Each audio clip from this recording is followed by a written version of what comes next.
Thank you. Thank you. So this is the dashboard that we designed for the county governments.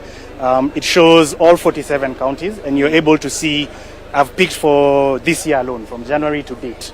So you can see the total number of women we've lost giving birth are 619, which is far too many. And then we also do track the MMR, which gives us a better way of comparing mortalities. Because if you look at sheer numbers, you'll find that Nairobi alone has lost 99 women this year.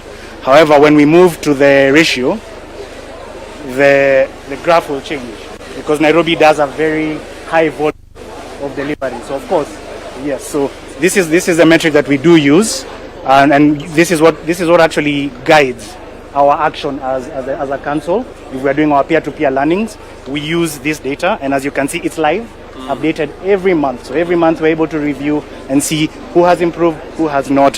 So 25 highest. These are the 25 highest, and Garissa was number 2. Yes, it was number 2. Now it's here. We are over here. It's down here. So you can see in a very short time, I think around the 9 months. Yes. That's a very big improvement. Very good. We're also able to monitor for the babies, the neonates, and see which counties are doing worse. So you can see here West Pokot is the worst in terms of neonatal. So this is late in pregnancy and soon after birth, the babies who we lose in that period. Another thing we do is analyze trends. So as you can see, January there was a spike in February, and then March, April it's gone down. However, this year is not good enough. So if I add 2025, you can see that By the way, I follow this dashboard every evening on DHA. Yes. On DHA. I'm very happy that we're now gathering data on a daily basis. Yes. How many mothers get birth? How many mothers did we lose? How many newborns and all that? And I think we are, with this data now, we can be able to interface more and do what you were saying, learn from those who are doing well, Yes. to improve on those who are not. Yes. And Your Excellency, before we started, the inter-county MP, like the review used to take 3 months. When a mother dies, you review after 3 months. Right now, as a result of the inter-county MP Gesar and the council spearheading, we are doing reviews within 24 hours. You cannot review a program. Yes. You want to see the next program? Please just move to the next. The next program, Your Excellency, is the collaboration between the two counties, the two levels of government, and so far, through the intervention and the collaboration between the national government and the county governments, we've been able to mobilize equipments through your intervention for fee-for-service, and up to date, we have 862 equipments installed in 251 counties in 44 facilities from 44 counties. Why 44 counties? These are the counties that requisitioned the equipments as per the analysis that we did, and what you guided that counties must requisition for the needs. The 3 counties that have not requisitioned is Nyamira, Turkana and Kiambu. So they've not requisitioned, and Kiambu has not actually signed the IPA. So I think Nyamira, we've received. Oh, they've signed. All right, that is very good. Yeah, so far we have a lab imaging that is including a CT scan and MRI, 174 in the 251 facilities. We have 523 lab equipments. We have 140 assorted theater equipments, and of course 24 dialysis in 9 counties. So if you would want to pick a county to see how many facilities have picked, maybe you can just mention a county. We go straight to that county to see how we've deployed the equipment. You can mention a county, Excellency? Yeah. Which? Kisii. So Kisii is the highest. You see it's actually on blue, 90. And these are the facilities that have actually gotten the equipment. Just go to the left. All these, 90% of what they requested, they've gotten all the equipments. Then you see, per county, we're able to track at the Council of Governors, the facilities are actually receiving what? And just in case of anything, reagents and the like. Do you have the value of all the equipment that are? Yes, we do. Yes. What is the? Do you have it here or? No, we don't have it here. I will want to know the total value of the investment. Yeah. All right, we will give it. Okay, excellent. Thank you very much. We truly appreciate. Asante.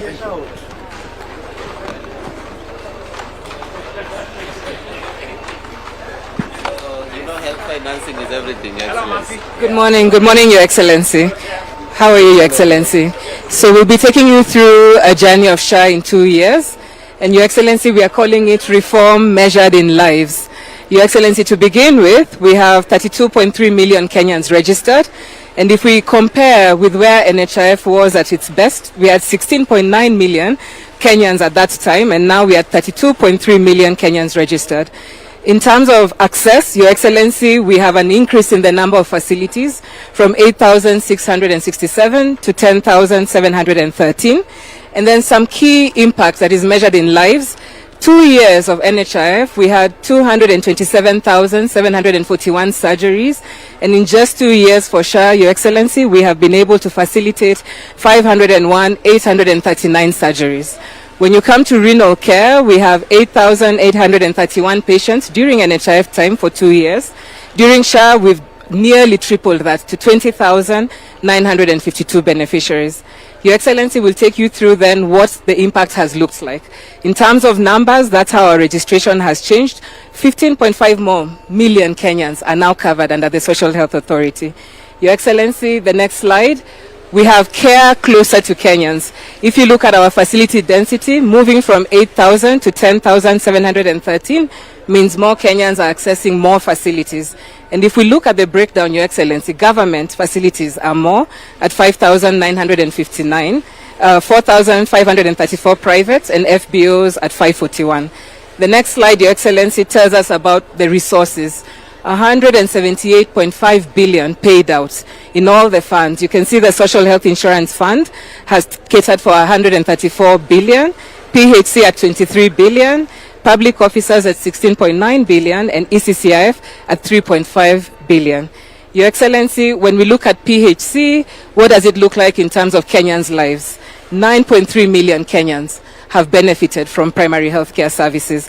That's an increment of close to 27% from NHIF time. When we look at, Your Excellency, deliveries, our mothers, at NHIF at its best, we had 985 million mothers. For SHA, we've paid 1.3 million mothers who've been able to deliver through SHA and paid out 17 billion to those mothers. In the next slide, Your Excellency, cancer patients. During NHIF took care of 29,473 cancer patients. SHA has taken care of 50,000 cancer patients. Next slide. In terms of renal care, again, Your Excellency, we started at 8,831 for NHIF. 20,952 Kenyans have benefited from SHA.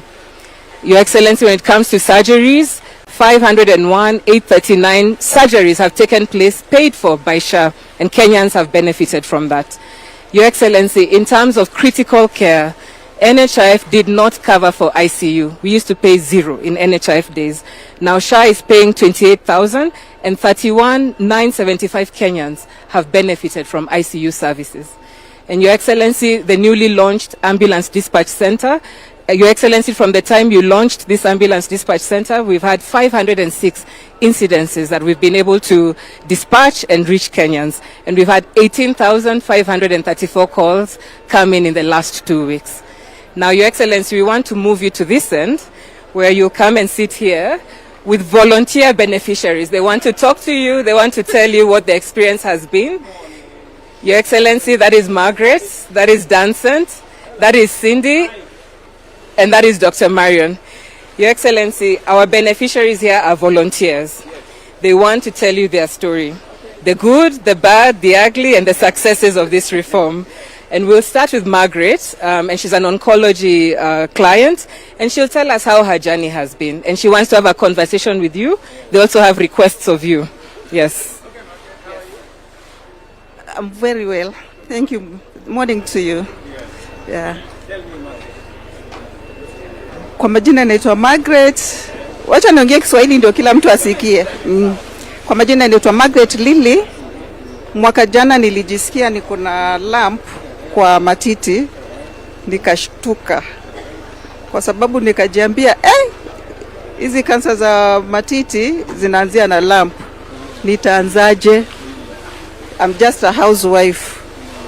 So nikakaa 6 months nikichuna majani tu, nikichemsha, nikikula tu hivi nikiona nitapona. Then nikamuongelesha rafiki yangu mmoja anaitwa Mama DLL, akaniambia mbona ujisumbue? Ushasikia kuna kitu inaitwa SHA? Nikamwambia ai, hii SHA hii watu wanasema SHA ifanye kazi. Akaniambia wacha kusikiza story za watu. Nitakupa 4000 uende ofisi ya SHA, uende ujiregister, alafu tuone itakusaidia kivipi. Akanipa siku 2, akaniletea 4000 na M-Pesa, nikaongezea 2000, nikaenda kwa ofisi ya SHA, nikaenda nikajiregister, na kufika pale niliulizwa tu maswali ya kawaida. Uko na simu gani? Unaishi wapi? Vitu kama hivyo. I think walikuwa wanajaribu kuni evaluate wajue nitalipa ngapi. Nikasemekana naweza lipa 6000. Nikalipa.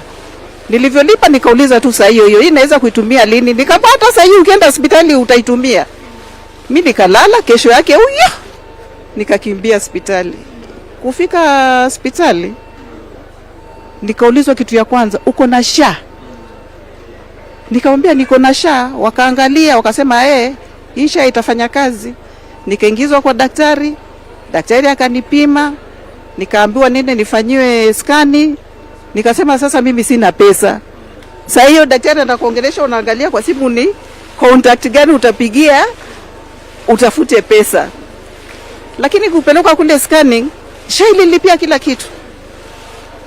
Nikashtuka kwanza. Unajua mwanzo hii ugonjwa ya kansa inakutia wasiwasi. Hujui utatembea vipi, manake ni sio ugonjwa ati kesho umepona. Lakini sasa vile nilivyoenda hospitali nilivyolipiwa na SHA, nikaanza kupata nguvu. Nikapigia msichana wangu nikamwambia SHA imenilipia. Akasema mama ukweli?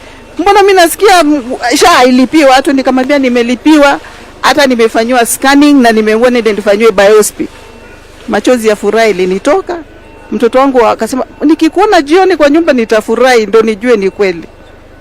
Mimi ni mgonjwa kweli. Nimeenda matibabu.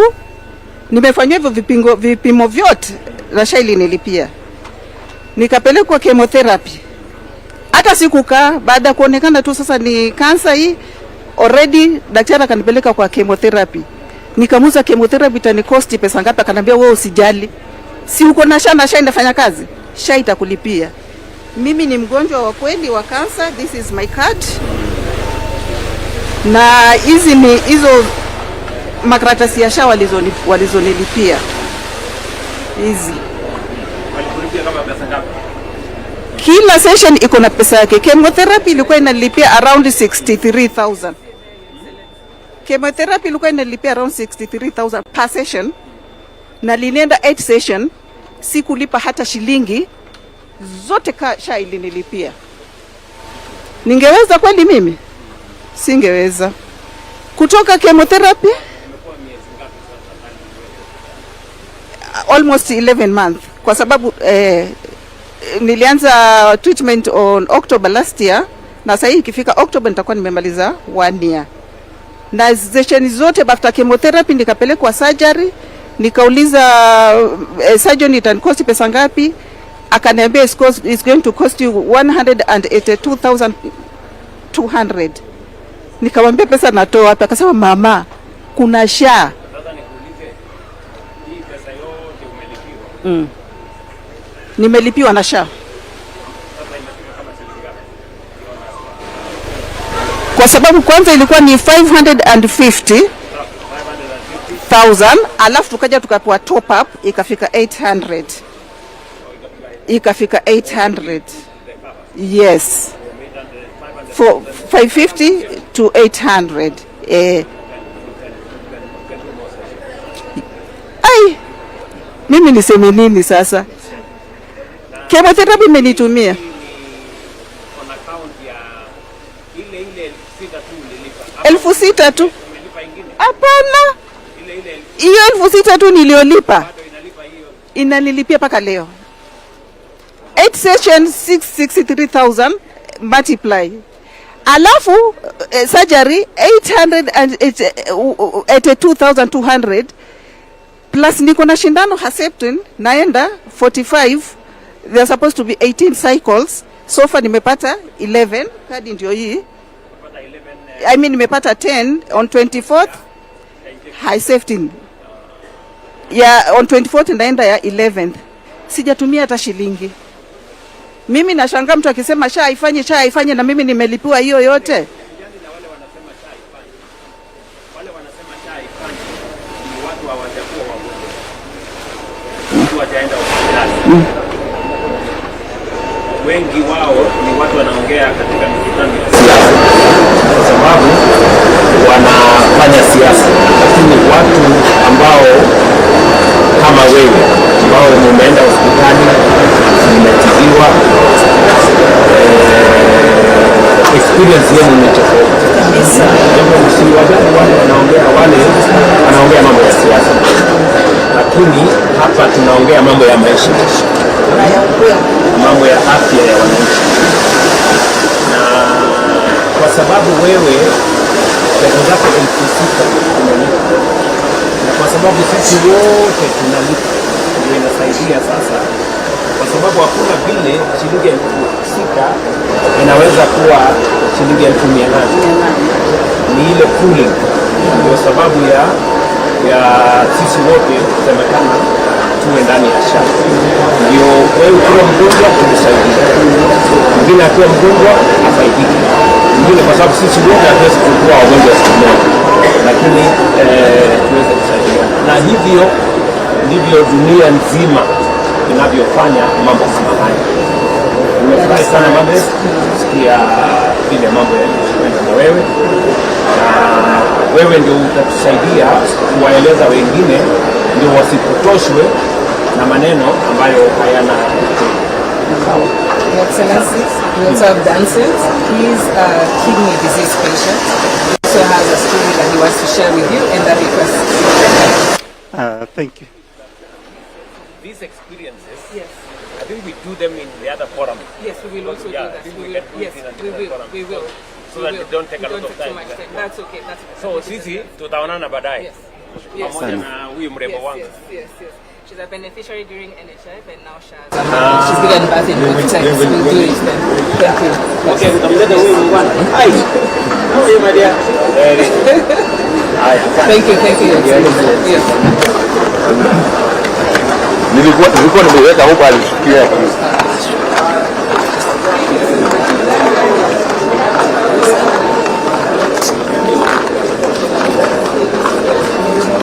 Your Excellency, thank you so much, Your Excellency, our President, the Deputy President, Cabinet Secretary, and so here is KEMSA. KEMSA, we are saying we have to contribute to universal coverage.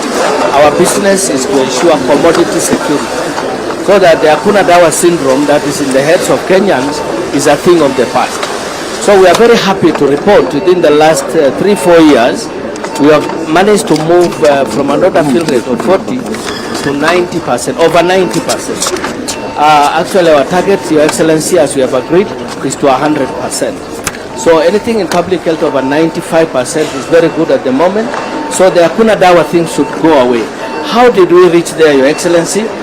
We said when we found KEMSA chasing 3,800 molecules to buy, then we said we really need all this. So we sat with our team and the county pharmacists, and we discovered we just need just about 500 SKUs. So we focused on smart buying on the 500, and again we asked ourselves, do we need to deal with the old policies where we keep stocks for 6 months? Then we said no, shrink and grow. Keep stocks for 3 months and then grow. So that magically brought our order fill rate very high. So Your Excellency, we have very serious visibility. We are not working in the darkness, end-to-end supply chain visibility. So as an example, we can at real time, this is a dashboard, see what our order fill rate is, how many orders we have, like the 984 orders, what is the value, the monetary value, over 500 million for those orders. We're serving about 855 facilities for that order, and in about 35 counties. And then it also tells us how much we have been able to push. The green one shows us we have pushed over 500 million to those facilities. Yes, Your Excellency.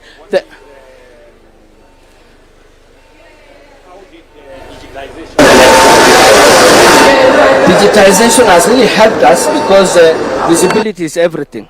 It will help us to be traceable, to be auditable, to be visible. So actually KEMSA, I can say, is fully paperless.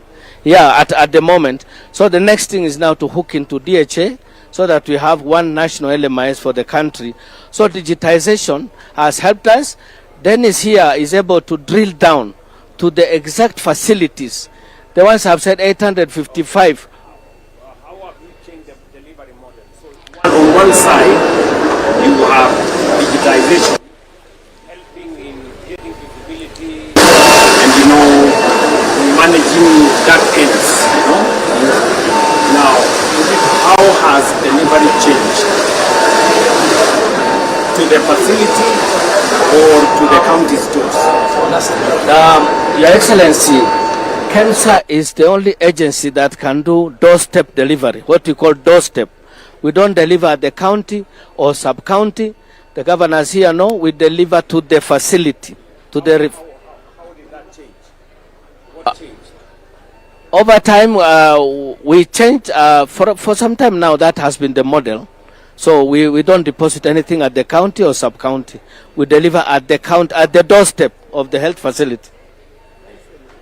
The time frame. Yes, sir. So, time around. Yeah, order turnaround time is the other thing that we measure, and we've also revolutionized that. By the time you order, and the time it takes for the medicines or products to be at your doorstep, we have changed that. We have asked ourselves, when we came, warehouse was working like a normal office, 8 to 5. We said, is this not a normal office? Can we do a shift system from 7 a.m. to 7 p.m. with the same staff? So some are reporting at 7 and leaving at 4. Some are reporting at 10 and leaving at 7. So that actually improved our efficiency, and our order turnaround time has moved from 24 days to less than 2 weeks for the rural health facilities, from 20 days for hospitals to less than 10 days for hospitals now. Thank you, sir. Thank you, sir.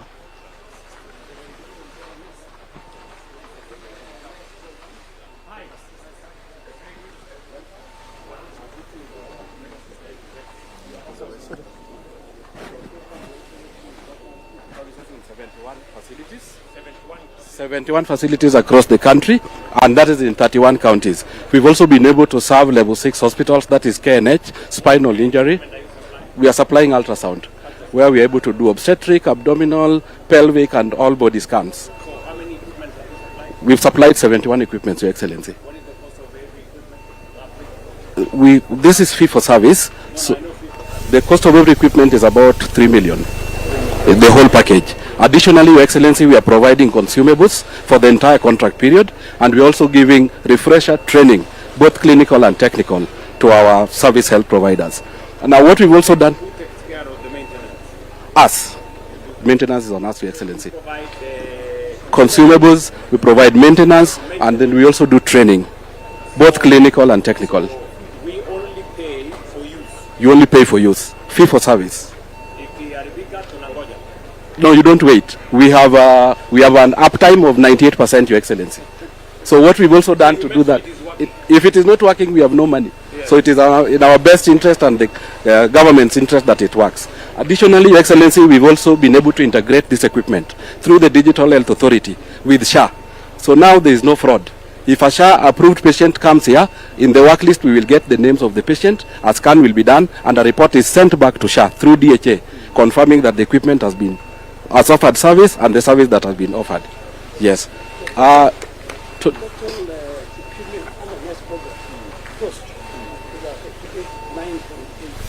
Already supplied. In facility. Very good. Your Excellency, How many CT scans, how many ultrasounds? Your Excellency, this equipment has been able to offer 217,000 plus scans since inception. Yes, across the country. And the hospitals are those ones? Yes, those ones across the country. How many counties? 31 counties. Yes, 31 counties. Very good. Hello, how are you? Your Excellency, karibu. Asante. Salama. Safi kabisa. Welcome to NESP. Yes. I think we have Donald who will take you through the MRI. Welcome, Your Excellency. I think somebody should take us through all of them in one go. Okay. So we have MRI. In how many facilities? We have done 2 facilities now. 2 facilities. 2 facilities, yeah. On MRI. At Kenyatta National Hospital. And linear at Kenyatta. Yeah. What about the other? We have the regular laboratory. Yeah, laboratory. Yes, laboratory. How many facilities? 609 equipments deployed. Yes. And 600. you can see the live transmission of all the facilities. 609, yes. This is what lab equipment? Lab equipments, yes. What is the lab equipment? Which are the lab equipment? We have the hematology machine, we have the biochemistry machine, we have got amino analyzer mix Okay. of all the lab equipment Okay. in different facilities. Also, you provide the equipment. We provide the equipment, we provide the reagent, we provide the consumables. The consumables? Yes. And also the training and the servicing and maintenance for the next 7 years. Yes. Yes. So Then we also have the theater. yeah, Theater also the same. We deployed 96 facilities for theater. for theater. And currently we're also deploying more, up to 150 by end of this month. 150. The same arrangements. What are the equipments for the? We have the anesthetic machine, we have the tables, 9 primary equipments for theater. Fully fledged theaters. Theater Yes, theater equipment. on 98 On 98 facilities, but by end of this month we will be at 150 facilities. 150. Yes, the same arrangement again, all the services, All these are the facilities that are. all this, what we have done is we have integrated all the data Yes. and we created the laboratory information system. So what you can see here is a live test that is being done by the facilities now. Why is it blinking? I really think it's because of the power. Just, Network. Yeah? Okay. just check him. How many have you done, for example, Kenyatta National Hospital? How many theaters have you? Kenyatta, we have done 15 theaters. Moi, 15. Moi teaching, we have done 9. Jaramogi, we have done 9. And One theater, sample is like how much? each, What to buy? the Entire equipment for 1 year. for one theater, is around 15 million. Yeah, 15 million. About 15 million. Yes, 15 to 20 million, because the highest is 20 million. Yes, 8 theaters. 8 theaters for Margaret. So 8 theaters, if you do 10, that's 150 million. That's 150 million. Which you would have. Yes. Your Excellency, And I thought you should know that lady for cancer. It's in her family. Her sister, as we speak right now, is a beneficiary of Shah at Coast General. This is us. How are you?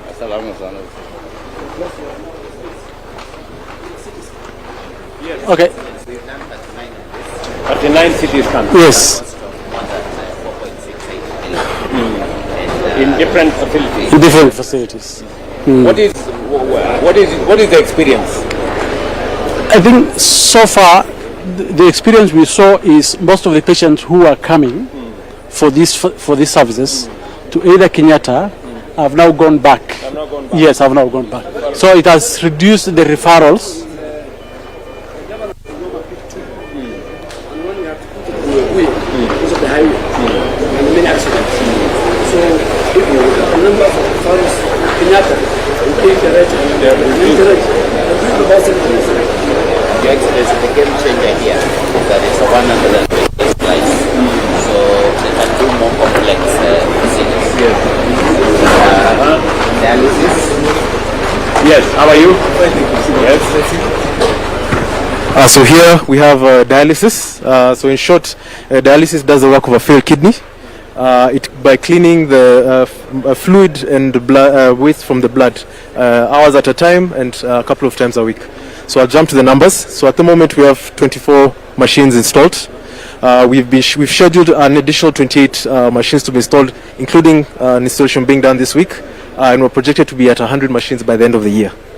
Additionally, we've digitized these machines that allows the Ministry of Health to view this utilization in real time, verifying the services they're paying for. Additionally, also provides analytics to help make better informed decisions. You need to up your hearing. Okay, we will. Thank you. morning, Excellency. Good morning. How are you? Thank you, sir. Yes. This is our awareness stand where you are championing, ensuring that no mother in Kenya dies while giving life, and no newborn dies from an preventable death. So these are my team members from maternal health, newborn, and also we have an innovation for our youth to access health through AI innovations done by Kenyans. So I'll allow, this is our POCUS. POCUS is a point of care ultrasound.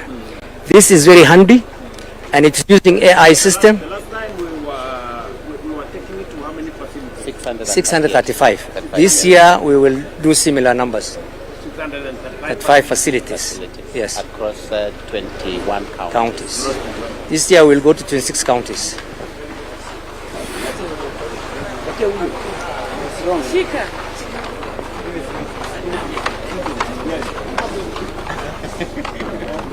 These are the people who are dealing with the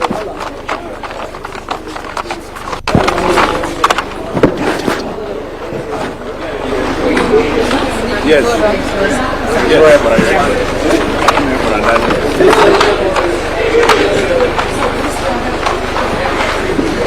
Yeah, Your Excellency, it's okay. Yeah, so this is the Kenya National Public Health Institute, established by the government as the health security agency, guiding matters of protecting the public against events of public health, effects of public health threats, sorry. So here we are going to demonstrate the outbreaks that we have been trying to respond to. In this current year, we have been able to respond to rabies, we have responded to chikungunya, we have responded to cholera and anthrax. Currently, we are responding to the dengue fever, which is in Garissa and Wajir.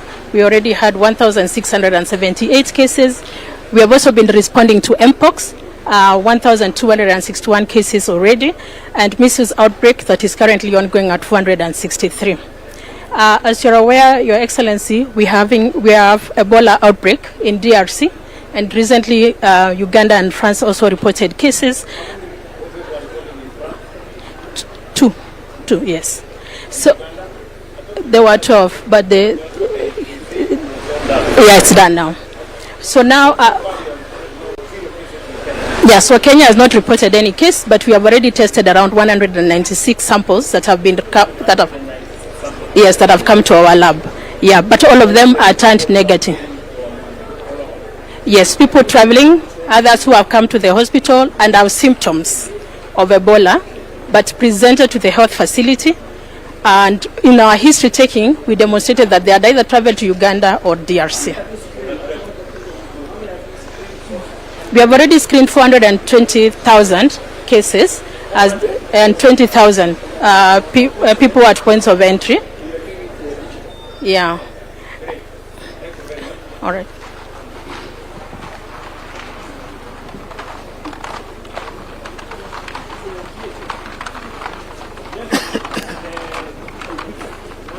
Excellency, how are you? Fine. Salama sana, Your Excellency. We're going to show you what we've done in digitization. Remember, Your Excellency, one of the main problems we had on UHC is accessibility. And one of the first issues that was there is our public hospitals did not have the digital systems and digital infrastructure to be able to provide services. That's why even under NHIF, they used to get a mere 34% of the money. And therefore, Your Excellency, the first thing we did is provide these tablets to all our public facilities, 6,700 of them. This tablet, Your Excellency, comes with a power bank, and Your Excellency, it comes with paid up internet of 10 years. And 10 years, Your Excellency, so that our governors and our public hospitals do not need to pay for any of internet connectivity in that area, Your Excellency. For big hospitals of level 4 to 5 and 6, because they take a lot of data, we're giving them these computers, Your Excellency, 4,500 of them. How many facilities have this gadget? Are these the ones we work with Safaricom and all? Yes. There are 6,473 out of 6,700. Few of them, others are still ongoing, Your Excellency. And you can see every county, Your Excellency. In every county, you have each and every how much we have distributed for them. For each For each facility and yes, Your Excellency. And you can even see, Your Excellency, you can go as it is now. We are able to see how many are live now, because we also monitor. We do not allow anybody to use this device for any other purpose apart from for health. Your Excellency, the second, as we go that, you can move to the second one. So this is how the coverage look like, and that is how Safaricom is giving us 2G or 3G or 4G in every of those areas. Your Excellency, the second area was the issue of data centers. Many of our public facilities used to have small data centers. For the first time, Kenya became the first country to have a sovereign cloud. This is where we centrally store the data for all our facilities and all health. And that is what we have done in supporting public facilities, Your Excellency, to be able. On our sovereign cloud. Yes. We have go live sovereigns, and they're in 3 key areas in the country, Your Excellency, so that it will never go down. Your Excellency, after giving the infrastructure, we come in to give them the software, because they were also lacking the software. Dr. Mumo is here, and he will take you through what the facilities are able to see now, how many have we done, and he will also take you through, Your Excellency, what exactly they are able to see to be able to make decision using data. Your Excellency, welcome. You promised, we delivered. And with this, Your Excellency, 95% of our facilities in Kenya are digitalized, all the way from level 2 to level 6. And you can see, for example, we have the map of Kenya here. This is how the distribution is of all the facilities.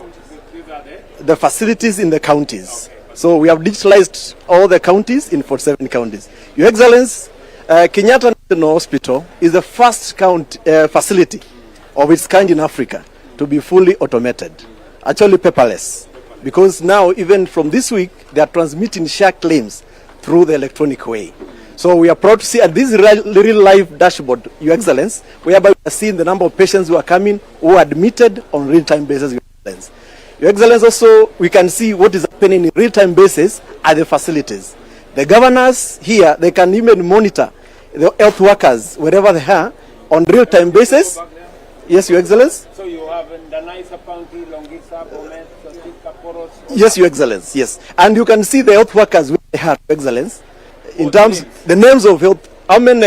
Like now we have this one, Hassan, who have seen 29 clients this morning. You can always monitor what is happening in a real-time basis. And Your Excellency, you can see the number of clients who are being seen in every facility on a daily basis.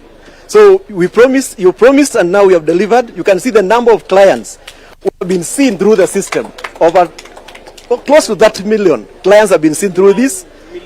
People have been seen through our electronic systems, HMIS, Your Excellency. Yes, and we have actually insurance.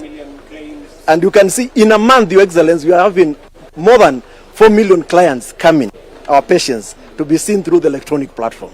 So you promised, and now you can see we have delivered as a country. Thank you. Thank you very much, Momo. Your Excellency, here. Yes. Sorry. So Your Excellency, the third area is about logistics. How do we ensure our drugs are safe? How do we ensure that we're able to track these drugs? But Dr. Wamisha will take you through, Your Excellency. So good morning, Your Excellency. This is the new kid on the block in Digital Health Agency. So the starting point when digitalizing health products and technology is to have like a Bible, a dictionary on how we identify health products across the health sector. So what we have is a product catalog, the national product catalog, and that's what you're looking at. Everyone who's prescribing, dispensing, bringing in medicines must read from this product catalog. So for example, like this medicine is particularly there. We were designing as a package. What was yes. No, the national. Pharmacy benefit package. Exactly. So from there, we then move to health facilities need to be consuming this particular product catalog, and we are doing that through our Taifa Care Hospital Management Information System. The biggest question, sorry, the Taifa Care Hospital Management System. Yes. What is the connection with KEMSA? Exactly. That's what I want to now take us there. So the hospital needs to order medicines from KEMSA. So it's and those medicines, it needs to first identify what is in the store. So the system has a pharmacy and stores module. So the pharmacist is able to see this is what I have in store. Then they are also able to now requisition, e-requisition to KEMSA through what we are calling the National Logistic Management Information System. And you can... That is housed in DHA? Yes, housed in DHA. So let me take you to now the NLMIS. This is a game changer, Your Excellency. Here we are going to onboard manufacturers, distributors. We've already onboarded KEMSA. KEMSA, we can see we have 10,609 products. This is real time.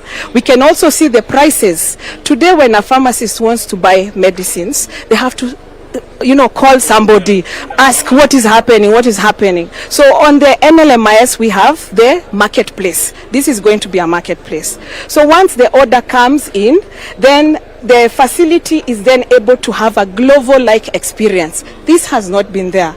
The facility in charge wonders, is the truck arriving? When are the medicines coming? But now with this, they are able to tell where their order is. All this is happening through the National Logistic Management Information System and their audit logs. The last bit that we are working on with PPB, I'm not sure what is the connection with KEMSA. KEMSA seems not to be clear on those. Are they sure? Yes, we've been working with them. They have onboarded, sir. I want you people to pay some attention to this. Okay.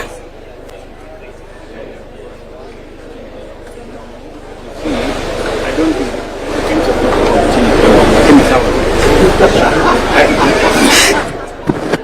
Okay, the last bit that we are working on with PPB is to uniquely identify the health products. Your Excellency, I have two medicines in front of you. One has what we call the global standard, what is used to uniquely identify the product, and that is this. It's a data matrix that has got lots of numbers. Then this one doesn't have. Okay, it just has this barcode. We want all medicines coming to Kenya to have this, and we are working with PPB to ensure that this happens. We are currently in transition period. So we are starting with the ones that already have, but by 1st January, anything else coming in here must have this. Then with this, we are sure yes, of the medicine. Exactly. The source, exactly. The correct ones. Exactly. Traceability. Exactly. And then, Your Excellency, the connection with the patient. Allow me to show you that. Yes. The last one is on Afya Yangu. Because the patient must be in the story. So on Afya Yangu, this is an app that the patient has in their hand on a phone. And this is actually me who visited a health facility a few days back. I had a headache, I was feeling unwell. I went to a senior health center, and this excited me, Your Excellency, because a few days later, when I went to my Afya Yangu, I actually saw the medicines that I was given. They didn't know that it's Joyce. I was just unwell. So this is where we want to reach. When we say everyone has to be on the highway, all the health facilities must be on the highway. The community pharmacies, this is it. Yes. Eventually get it on their phone that they had been to hospital. Exactly. They were attended. Exactly. This medicine was given to them, and this amount of money was paid for them. Exactly. This claim was lodged on their behalf. Exactly. And yes. Yes. The facilities around you. Check your doctor. Yes. So citizens have affairs, doctors have. Your Excellency, final one is, remember we had an issue of big issue of fraud across the areas, and we are using the AI engine, Your Excellency, to manage fraud. I want to give Dawe, Your Excellency, to take you through what we have been able to achieve so far. Your Excellency, my name is Dawe. Mzuri sana, Your Excellency. Asante. What we have been doing is Karibu, nimekaribia Joyce. Yes. So what we do is we use big data to detect any anomalies in claims data. we use things to do with patterns detection. If a facility has 10 claims this month, how is it they have 1,000 the following month? And there is no public health emergency. We use things like provider collision. Why is a certain provider just working with certain doctors only? We flag out those cases, duplicate claims patterns. How is a patient in certain facility and the same patient is in another facility in Lamu? So those are the things the AI engine does. We pick up those cases. Previously, we used to do those cases post-payment. Now, SHA does not need to do that. We are able to flag those cases before even payment is done. We flag it off, we review it, we give to SHA for investigations. Currently, we can see the active threats, even as at today. We have, Nairobi is not, we are not saying Nairobi is a critical area, it's just the volume of business and transactions they are doing. This is as at today, we have about 45 fraud cases that have been picked up, about 2.5 million, followed by Mombasa and Nakuru. And then we are able to see the active cases as at now. If you allow me, Your Excellency, total active cases ahead of time, before any processing has been done. It's real-time fraud monitoring. Yes. So we don't have to do 18 months later, 1 year later, post-audit and say SHA has paid, yes. We don't need to do that anymore. So that's what the fraud engine is doing.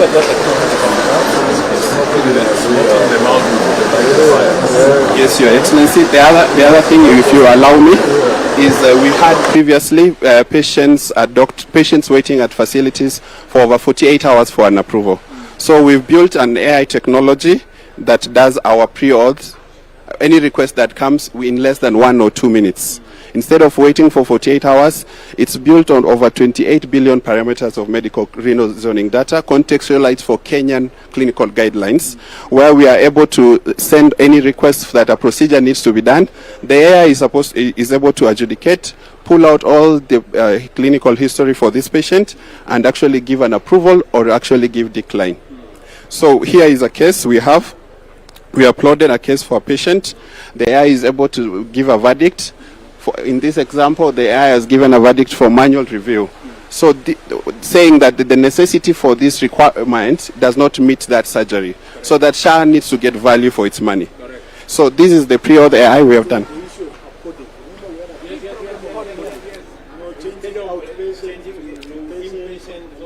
Yes. Yes. Yes, this engine now, the pre-auth AI that's powered by DHA, should be able to detect and pick out these cases and say this does not warrant any admission, Your Excellency. Thank you, Your Excellency. Thank you. Yes, the other bit is, if you allow me, what the AI now has done, the idea is for us to able to adjudicate these claims and reduce the manual workload we have on the doctors.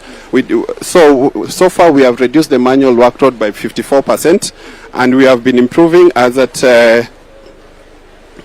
yes, Your Excellency. Everything we have done cannot succeed without this. Yes. We can forget about this. Yes. If there is no technology behind this, you cannot that's right. You cannot medicines will be stolen, everything will just be we have 1,860 staff. That came down to 820 of China.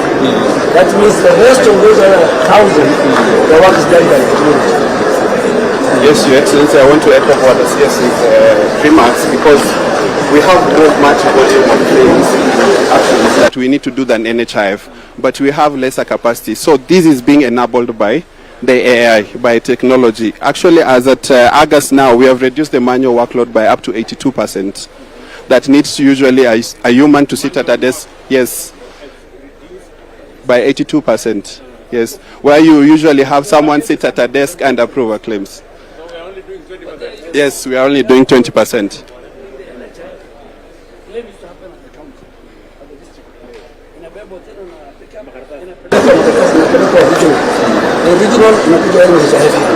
So So all that was manual. Now, And that is why people had, they had dedicated staff working for them. Yes. You know, a facility pays somebody to just approve their things. Yes.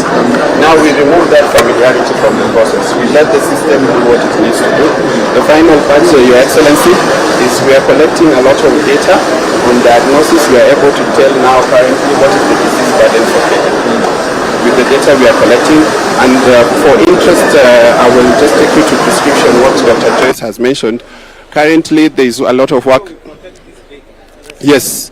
We can use it, you know, for other purposes. Yes, Your Excellency. Agree on with certain people to use our data on some understanding. Yes, Your Excellency. For instance, we have the sovereign clan, they have to pay for it. Yes. We don't use our data for free. And no one can be law, nobody can be able to. You guys are blessed. Thank you, Your Excellency. Thank you, Your Excellency.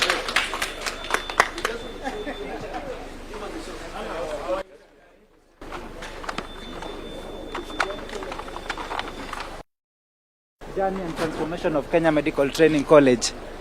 Your Excellency, Kenya Medical from 72 campuses to 92 campuses and 6 satellite campuses in the last 4 years. Your Excellency, we are in 45 of our 47 counties in the Republic of Kenya. Your Excellency, we've increased the number of curricula in KMTC by 28.6%, from 98 curricula to 126 curricula to address the emerging issues in the health sector. Your Excellency, in 2024, you supported us to employ 620 employees. Majority of them are lecturers. Your Excellency, the student admission has risen by 37.2%, from 24,000 to 33,000, Your Excellency. Your Excellency, the student population has increased by 65%, from 54,332 to 89,586. Most of them, yes.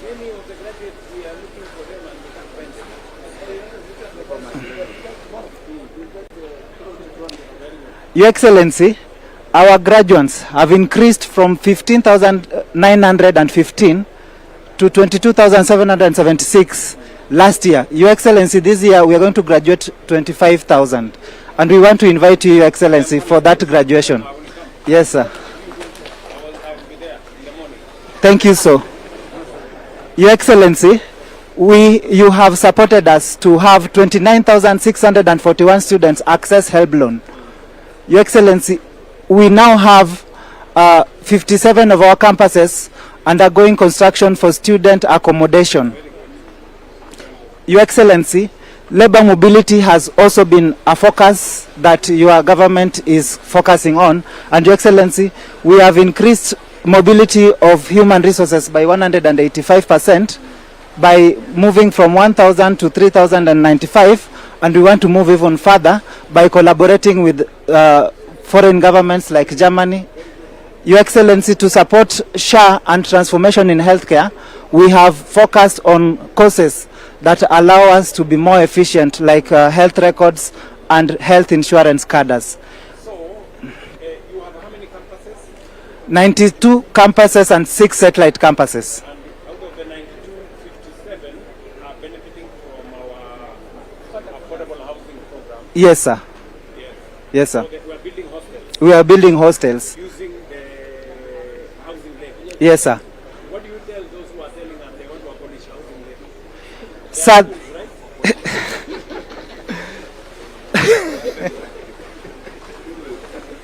Your Excellency, this is one of the best transformation for us, because initially our students used to have challenges getting accommodation. You can imagine a student leaving Mombasa to get admission in Mumias, and without pre-arranged accommodation and without hostels.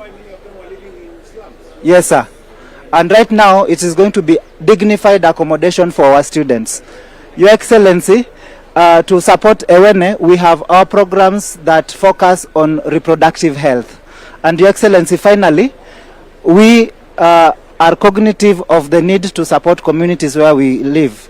And Your Excellency, we have grown 387,000 trees to support your vision of 15 billion trees. And Your Excellency, we also recognize accidents that happen on our roads, Your Excellency.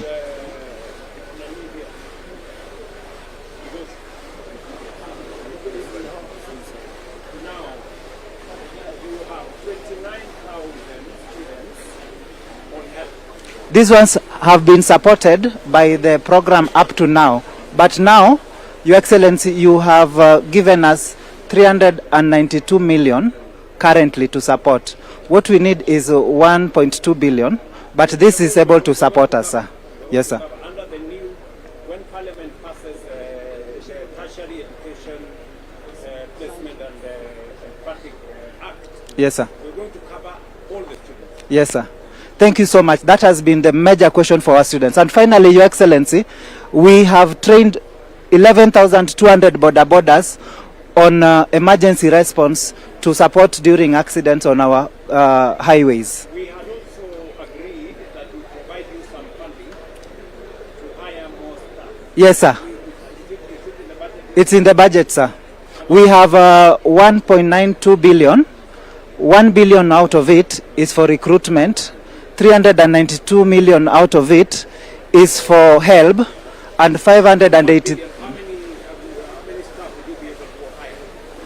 close to 1,200. Yes, sir. And most of it are going to be teaching staff. Teaching staff. Yes, sir.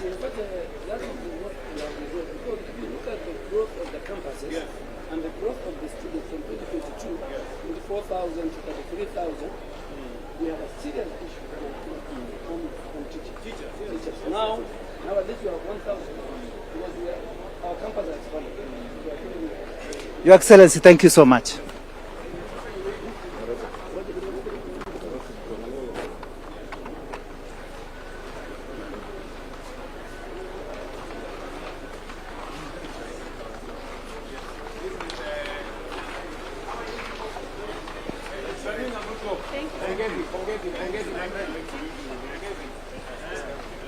I've been following what you guys are doing. Thank you very much. How is tell me a few things. Thank you. Your Excellency, I'm Dr. Zaino, the CEO. I'm with my chair, Mr. James Wambo. James Abadi. Very good. We have our facility 650 bed capacity. We, as you know, we opened our doors in 2019 during COVID. Yes. When we transitioned from COVID, we started with cancer care as our premium service. And okay, and we have so far seen over 127 treated patients, and yes, that is from 2022, not from inception. Yes, I also want to focus on open heart surgeries. Your Excellency, we do at least one open heart surgery every week, and sometimes two. So we have done 259. We have the largest critical care capacity with 69 beds, which are almost always full. Yes, so we provide surgical services, maternal and child health. We've started, we have a fully fledged renal services, but we've started transplant also. Your Excellency, our accident and emergency is a very busy center, and this is where we operationalize ECCIF for Kenyans who come in for emergencies.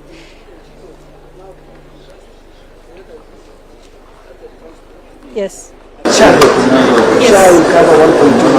Yes. Yes. Excellency, 99% of our patients have share. Yes. 99% of our patients have share. We are directed almost 20 ambulances every day. You are telling us It works. It works. It works. Your Excellency, there are cancer patients who come to me and tell me, Dr. Zainab, you have to make sure they are drugs because I don't have any other option. KU is my option. I can't afford out of pocket. So please make sure I don't miss my drugs. So it works, Chair. Your Excellency. We have operationalized the 922 diverse almost 20 ambulances to us every day. So our accident emergency is active for ECCIF. Yes. Your Excellency, we have all the diagnostic, imaging and laboratory testing that we provide across the radiology and the lab services. And we want to focus our next presentation on cancer because it is our premier services. Please walk with me. I show you the rest a little bit towards that end. Thank you. Thank you.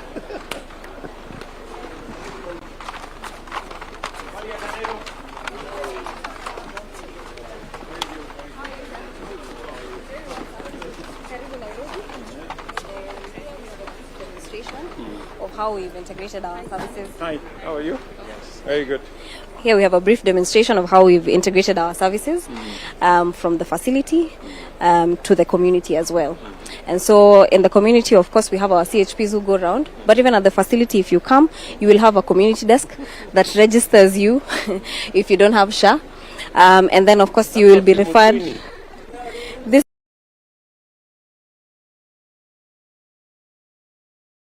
is Ruto. Yeah. And then, of course, you will be referred to the facility. And this is one live one from Makadara. You can see the number of patients who we've seen today. How many patients? Today at Makadara Hospital, we've seen 95 patients. Currently. This is a live board. And we have that for at least 110 of our facilities. We are yet to implement for level 5, which we are doing together with DHA from the communities.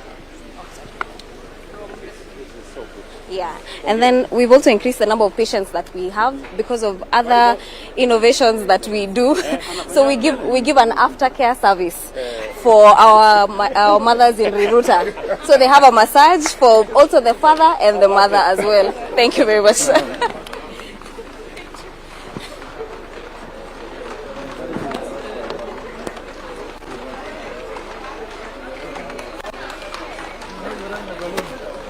They get massage. Very good. Yes. Just wanted to demonstrate to you how things have improved in terms of critical care, so that the patients have quality and safe medicine. This is available with our surveillance team. It's in the vehicles and they go around. They go to a chemist. Immediately they check and it gives it within 2 minutes the results are available. So we make a decision whether to withdraw the product from the market or not. Yes. Yes, sir. Okay, very good. Yes, sir. Yes, sir. The other good thing they've done is that on ML3, the last team are coming next week, September. Yes. So by October, Kenya is going to attain ML3. Yes, they have done very good reforms. They have also completely rejected this par importation, which was bringing a lot of counterfeits. So they're not giving license anymore. Very good. Yes, then your effort as the chairman of the African Union for manufacturing, a new state of factories are setting. They're in different stages, and I believe after that our import will come down by 30%. Yes, sir. Very good.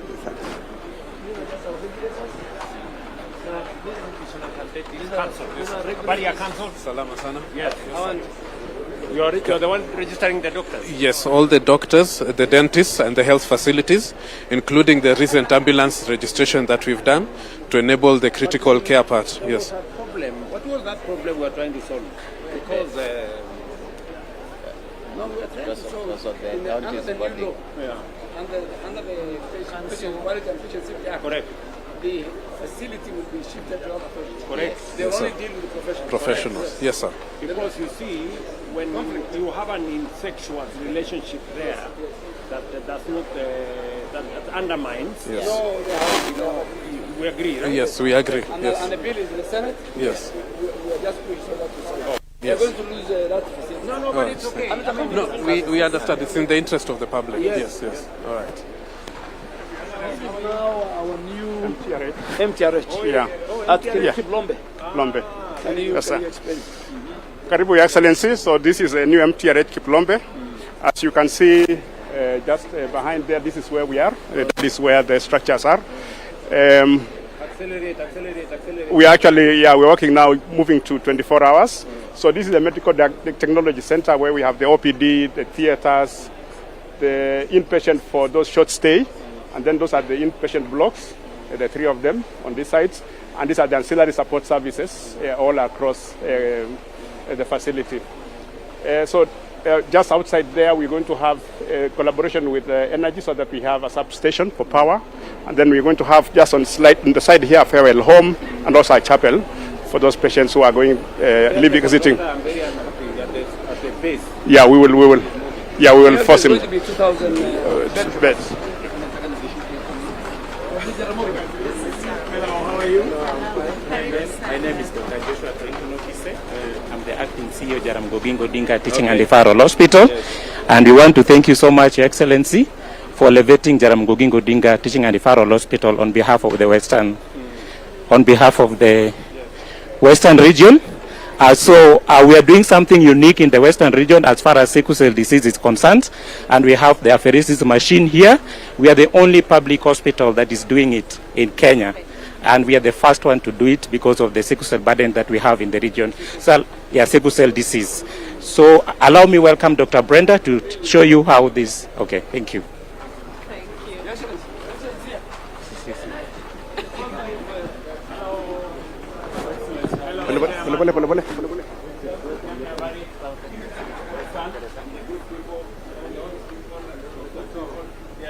Welcome, Your Excellency.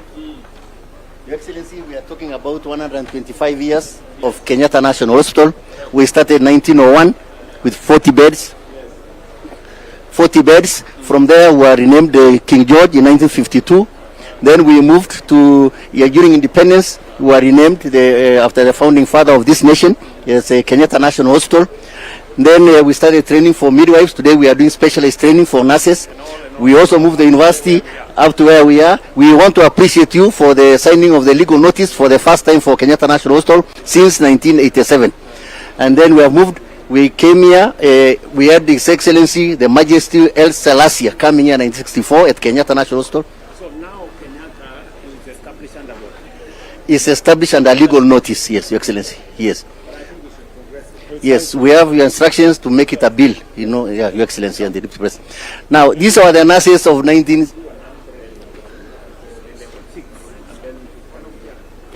Yes. Nurses of 1950s, 1960s, dresses, and this is the journey with the capes no longer there. Your Excellency, we have the journey of anesthesia machines.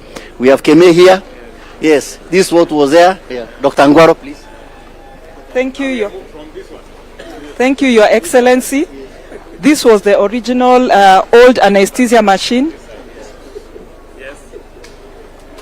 The EMO machine.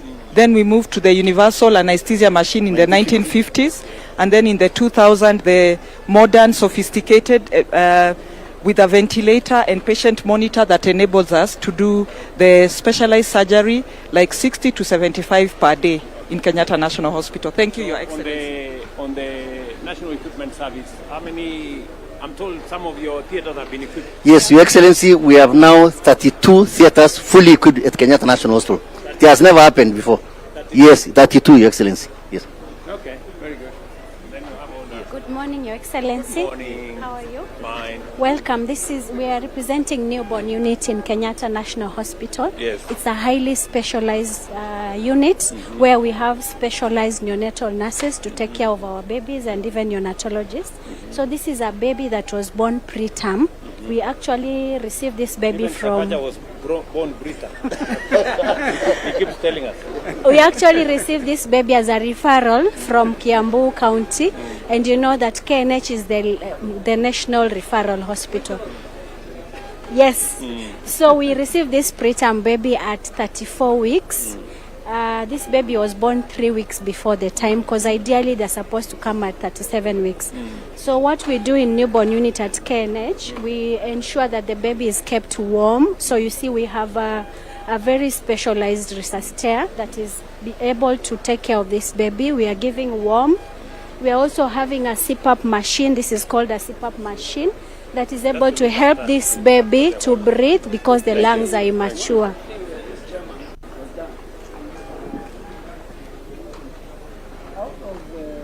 Ward. They raised from the private sector about 400 million, Your Excellency. We are renovating to the standard of a Han, 10 wards, and we'll bring you on the November.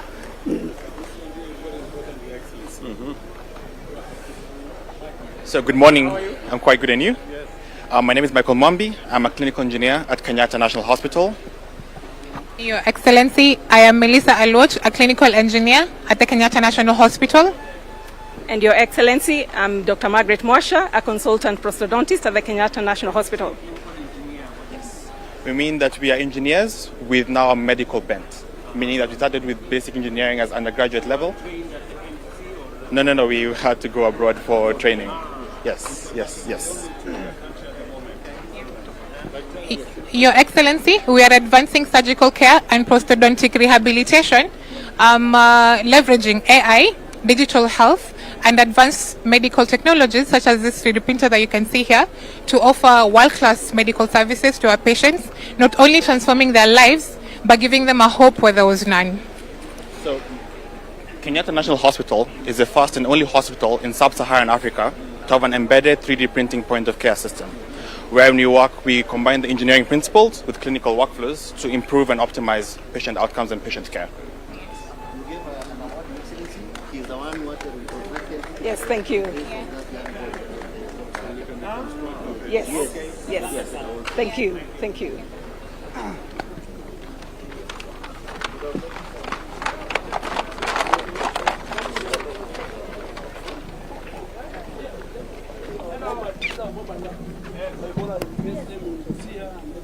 Hi.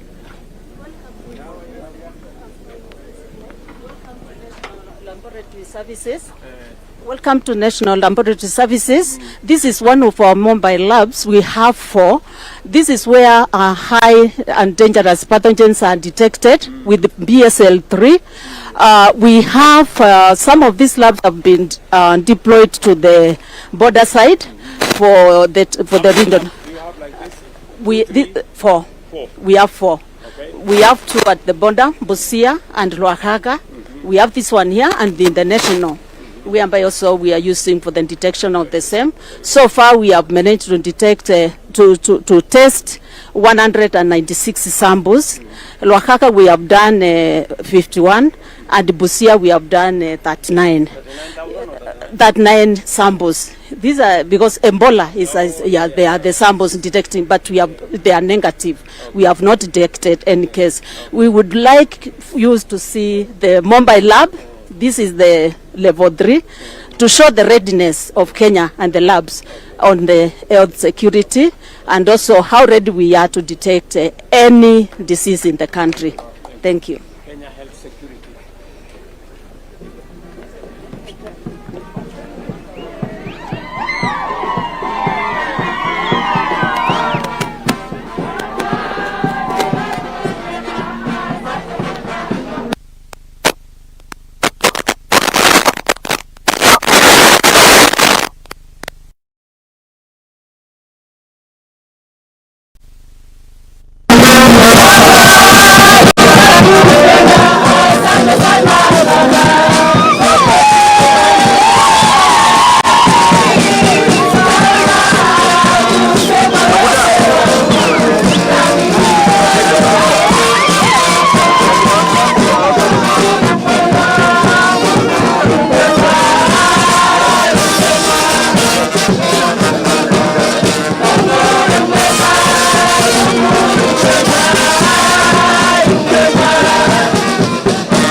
His Excellency the President. Tumkaribishe kwa makofi tafadhali.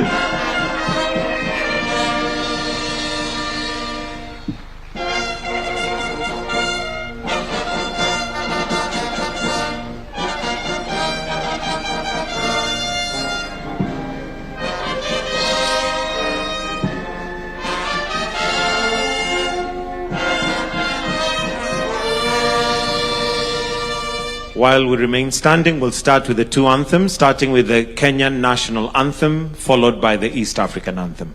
The anthems.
While we remain standing, Your Excellency, allow me to invite Dr. Salim Hussein and Mr. Benjamin Murkomen to lead us in a short prayer for us to begin our session.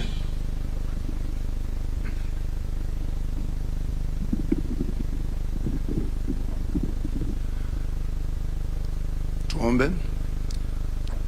Bismillahir Rahmanir Rahim. Alhamdulillahi Rabbil Alamin. Ar-Rahmanir Rahim. Maliki Yawmiddin. Iyyaka na'budu wa iyyaka nasta'in. Ihdina siratal mustaqim. Siratal ladhina an'amta alayhim. Ghayril maghdubi alayhim waladdallin. Amin. Ewe Mwenyezi Mungu, mlinde rais wetu, mbariki, uongoze viongozi wetu ili tupate baraka na fanaka. Ewe Mwenyezi Mungu, uliongoze taifa hili, ulipe taifa ambalo litakuwa na afya, lisilo na majanga wala balaa. Mwenyezi Mungu, uongoze taasisi zetu za kiserikali ili watuongoze tupate afya na maendeleo.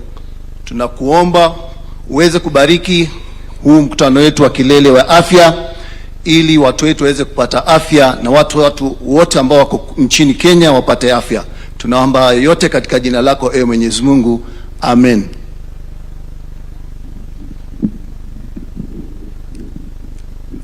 Let's continue praying. Heavenly Father, we come before you today with hearts of gratitude, acknowledging that all authority comes from you. We thank you for the gift of life, for bringing us together for the Kenya Health Summit. We lift up our President, Dr. William Samoei Ruto, all the leaders of our country and the citizens.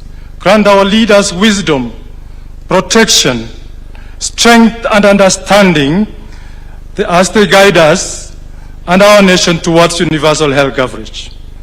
Oh Lord, guide us, guide our discussions and decisions with wisdom, unity and compassion. May this health summit be a turning point towards stronger health systems, greater preparedness, quality, accessible and equitable health care for all Kenyans. May this summit yield meaningful and lasting solution and strengthen our health system for the benefit of every Kenyan. We commit this summit into your hands. Lead us now, guide us and bless our efforts. For in Jesus' name I pray with thanksgiving. Amen. Let us kindly take our seats. Your Excellency, Dr. William Samoei Ruto, President and Commander-in-Chief of the Kenya Defense Forces, Your Excellency, Professor Abraham Kithure Kindiki, Deputy President of the Republic of Kenya, Your Excellency, Dr. Musalia Mudavadi, the Prime Cabinet Secretary, Honorable Moses Wetangula, the Speaker of the National Assembly, Mr. Gary Cornell, Resident Coordinator, United Nations, all Cabinet Secretaries present and Principal Secretaries present.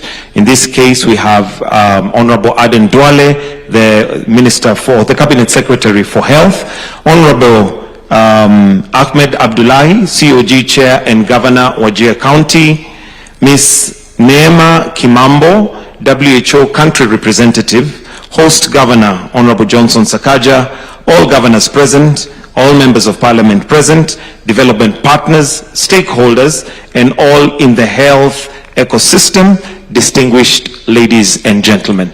Your Excellency, with your permission, allow me to invite Dr. Ouma Oluga, PS State Department for Medical Services, who will give a short welcoming remarks before inviting PS Modoni to then guide us with the program. Tupigie makofi tafadhali akija, PS Dr. Ouma Oluga.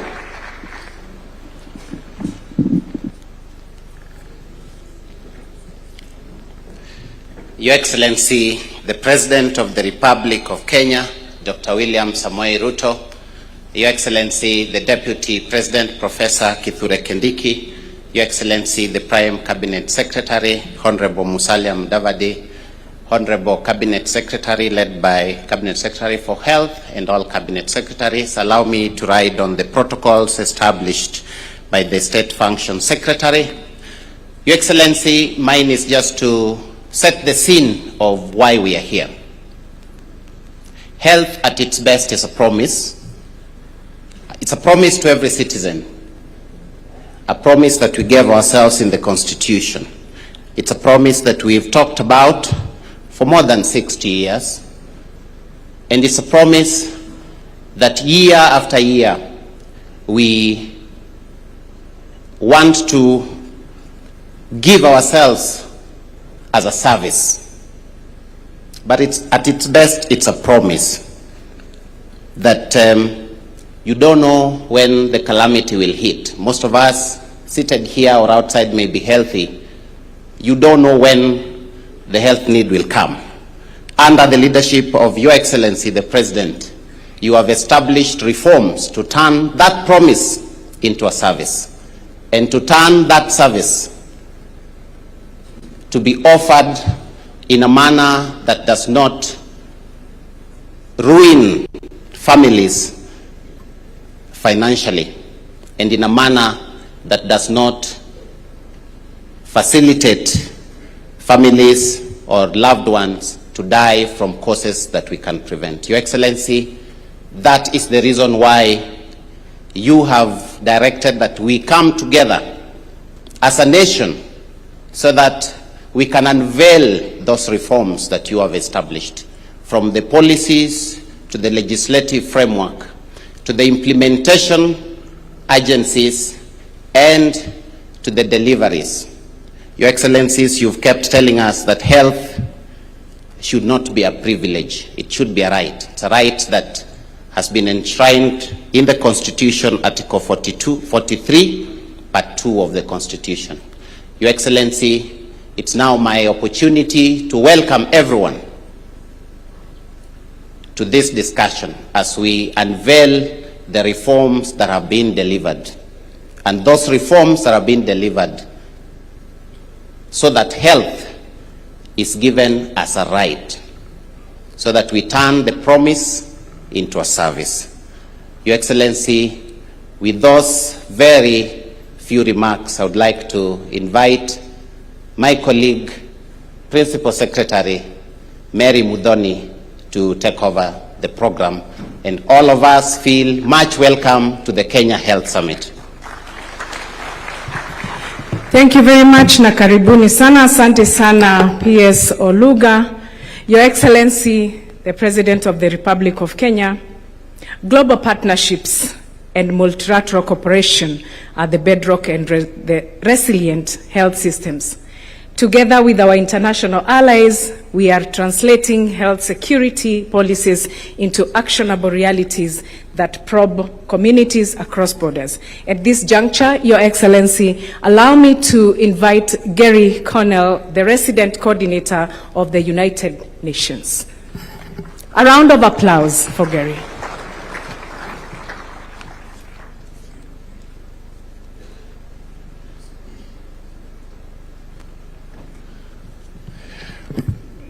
Your Excellency, Dr.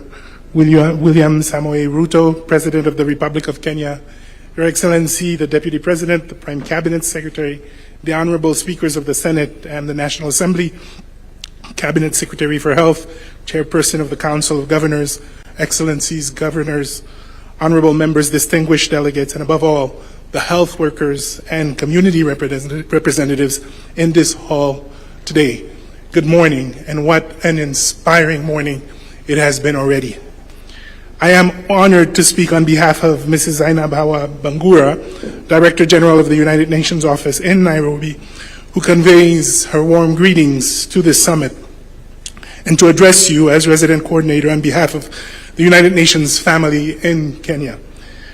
Thank you for convening the whole health system in one room. The national government and the counties, parliament, health workers, communities, faith-based and private institutions, academia, and partners. No single institution can deliver health. And a summit that begins from that truth, in my view, begins extremely well. The theme you have chosen, reforms delivered, health as a right, sets a demanding standard, and I believe the right one. It builds on the premise that a right is not measured in the law that proclaims it. It is measured in the life of the person who actually claims it. It also establishes that a reform is delivered when a mother in any county reaches safe and respectful care in time, when a community health promoter can complete a referral, when a clinician finds the medicine that was prescribed, and when a family seeks treatment without fear that illness will push them into poverty. As we have already seen this morning, Kenya has built a serious foundation on that standards. New legislation on social health insurance, primary health care, digital health and facility improvement financing, the Social Health Authority, primary care networks, and a strengthened community health workforce, and sustained attention to health workers, health products, local manufacturing, and public health security. This is important reform architecture and a clear national direction, progress on which Kenya can and will continue to build. Now, this chapter is opening new and expanded implementation, carrying these reforms with equity and quality into all 47 counties and every community. That will ask, in my view, four things to move together. Financing that reaches the point of care and protects households, a workforce that is supported and fairly distributed, reliable essential medicines and technologies, and data that tells leaders who is being left behind. And this morning, again, we saw incredible, innovative work around that. It will ask both levels of government to move as one system, and it will ask all of us to protect essential services as external financing change. The community health promoter kits to be launched this morning carry that ambition in the doorstep of the household, where a right begins to be felt. For our part, the United Nations stands ready to align its collective offer behind Kenya's institutions, not to substitute for them, but to strengthen their ability to deliver for every Kenyan.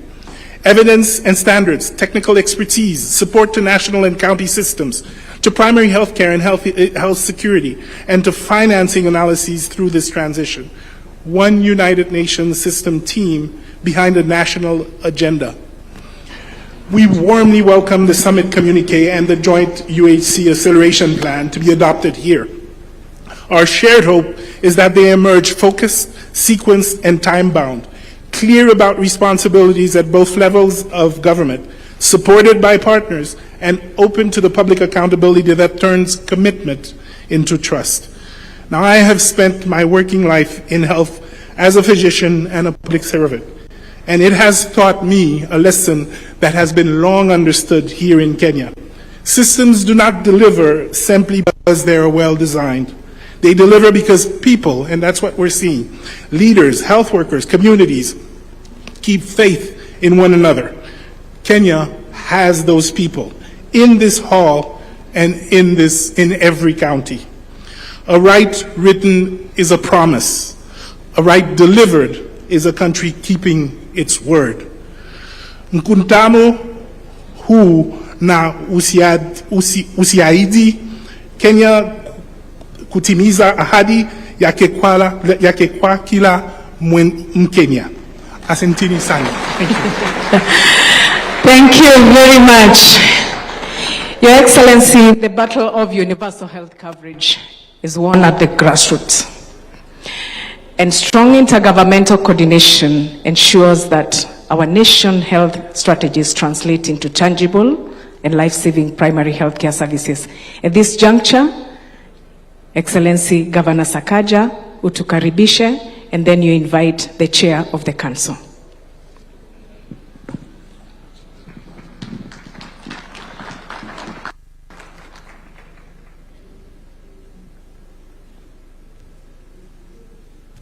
Your Excellency, the President of the Republic of Kenya, Deputy President, allow me to acknowledge the protocols that we've established, ministers, colleagues, governors, and development partners, and everybody who is here. Mine is very simple, to welcome you to what I believe is one of the most consequential summits that have been held in this country, the Health Summit. Karibuni, Nairobi. Your Excellency, we have seen a true transformation in the health sector, and I can say it with authority as a governor. In many aspects, over the next 2 days, we'll have opportunities to go into the details of this transformation from our primary care networks, where we have, CHPs. In Nairobi, we have 7,820, covering 780,000 households, to the provision of essential services, Your Excellency, reduction of maternal mortality. Hospitals like Pumwani, which would be on the news every day for the wrong reason, have now 0% maternal mortality out of 16,500 deliveries. Your Excellency, we've seen hospitals like Ruto doing 100 deliveries in a month now. New maternity services in Kayole 2, in Mathare North, across the city. The story of the health transformation is something to talk about. We have facilities that would get 100,000 shillings in 2 years. In a year, getting 4 million shillings a month, allowing them to invest in healthcare and to invest in serving our people. Your Excellency, allow me to conclude by saying, because we'll get into all these details, today it was really just to welcome us all. Our Constitution has been hailed as being one of the most progressive on the continent. It has mainly been hailed as being progressive because of the kind of rights. The first generation rights, Your Excellency, are civil liberties, where government is asked to step back to allow people to have the right to, do a number of things. But the second generation rights are what we call positive obligations. Positive obligations require government to actually do something. When people talk about constitutionalism in this country, constitutionalism is not just about maandamano or making noise. Constitutionalism is about fulfilling the Constitution. The right to health would not fulfill itself. It has to be designed. It has to be planned. It has to be thought out. There has to be legislation. The right to housing will not deliver itself. It has to be planned for. And Your Excellency, I can say, and I dare say, if there has been a leader who has fulfilled the Constitution of the Republic of Kenya, it is William Samoei Ruto, by these actions that you've taken. So people should not romanticize and preach on pulpits about Katiba. This is what Katiba is. Giving that right to every Kenyan, that health is no longer a privilege for the few. It is not a privilege for those who have money. That just because one person gets unwell, families have to sell their livestock, to sell their investments. what you're doing, Your Excellency, I believe this will be one of your most enduring legacies, the transformation of healthcare in our country. And I think our President deserves applause for what he's been able to do. Your Excellency, we are proud in Nairobi, in SHA. Mheshimiwa Moses Kuria was giving me an analogy because of the numbers we have. The most tech-savvy country in the world is Estonia, where we go to benchmark.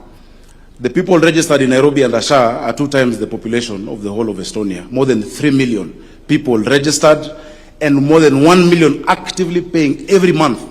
And through the DHA dashboard, I can see who is self-employed, who is employed, and how they are doing. So we really thank you and want to really congratulate Mheshimiwa Duale. You have really led the way in healthcare. Your PSs, Oluga, who we are very proud of as Nairobi, and PS Mary Mudhoni. Allow me to also salute the thousands of community health promoters across the country who are bringing healthcare to the people. Before, we used to tell the people to go to hospital. These days with the CHPs, the hospital is going to the people. And that has reduced greatly the cost of health service delivery in this country. I'm sure that investment can be quantified by our minister and by the team here. Your Excellency, allow me at this juncture to invite the chairman of the Council of Governors to also come make his remarks and introduce the governors, the many governors who are here. Your Excellency, we have members of parliament, we have senators I can see, we have members of the National Assembly. I hope at some point they'll also get full recognition and introduction by the minister as he comes. Tupigie chairman wetu makofi tafadhali.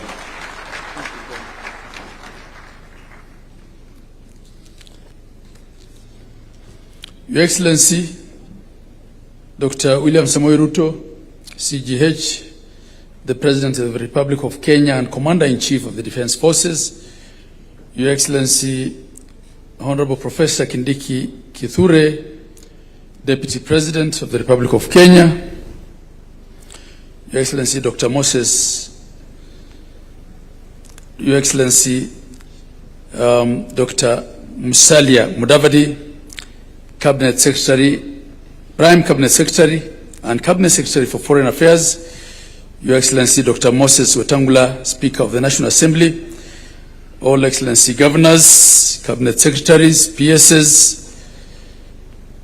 Members of Parliament, Development Partners, ladies and gentlemen. Your Excellency, it's a great honor to join you at the Kenya Health Summit 2026 on behalf of the Council of Governors and the 47 county governments. I wish to appreciate the Ministry of Health for convening this important summit and for the continued engagement with county governments in advancing the health agenda of our country. The theme of the summit, Reform Delivered, Health as a Right, speaks directly to the responsibility we carry as leaders. Health is not simply a sector of government, it is a constitutional right and a fundamental determinant of social and economic well-being of our people. Your Excellency, we meet here more than 16 years since the promulgation of the Constitution of Kenya 2010, which fundamentally transformed our system of governance. Devolution has evolved from a constitutional aspiration into one of Kenya's most consequential governance reforms. Today, Your Excellency, our emphasis is that we can do so much for Kenyans in the health sector through coordinated intergovernmental implementation, functional service delivery, and measurable patient outcomes.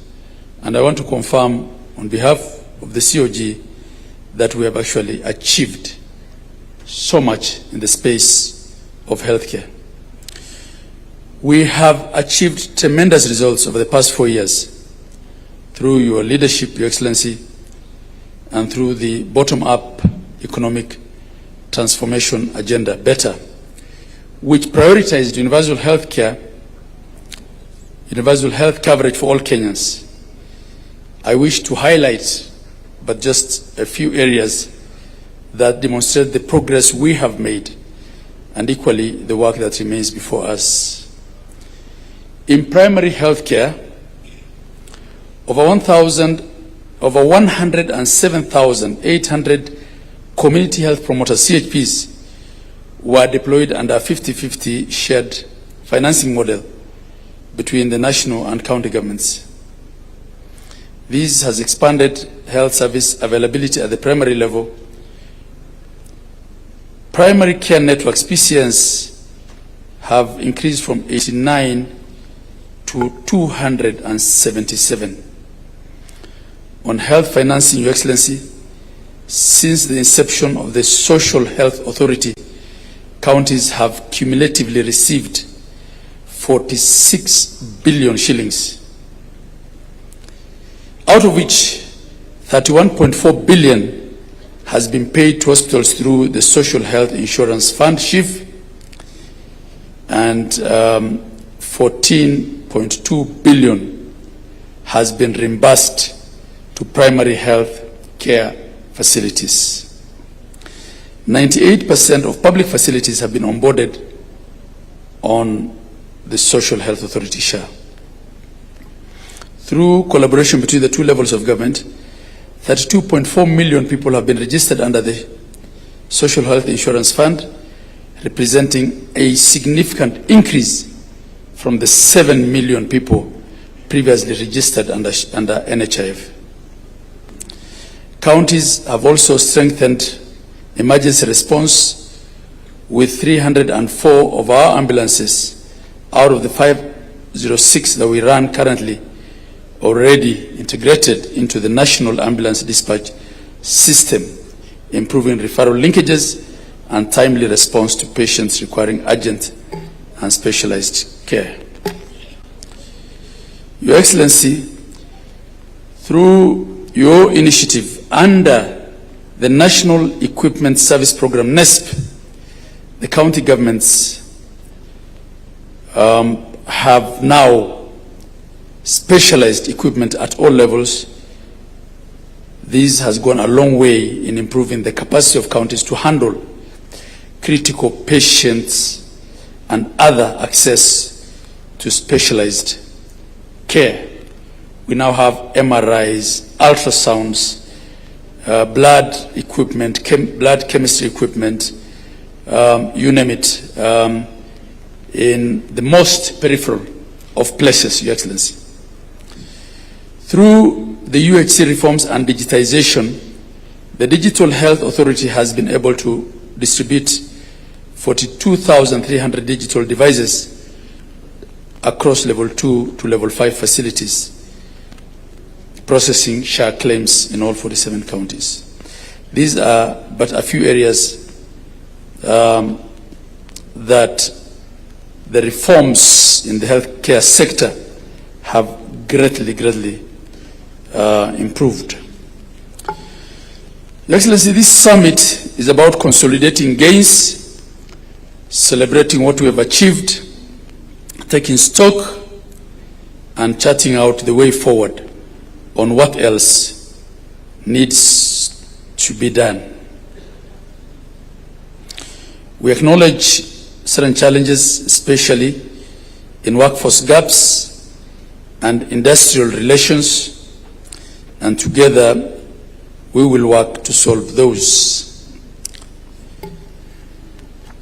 Your Excellency, as the Council of Governors and the 47 county governments, we reaffirm our commitment to working with the national government, development partners and the private sector, civil society, health workers and communities to consolidate the gains thus far and to address the gaps that remain, as I said. Let this summit mark a renewed phase of cooperative governance, shared accountability, and accelerated implementation. Let's build on what has worked, confront what has not, scale innovation emerging from both the national and counties, and ensure that our reforms are felt where it matters, as it's already happening. Together, let's deliver a resilient, equitable, responsive, people-centered health system where quality healthcare is not a privilege but a right for every Kenyan in every county and at every level of care.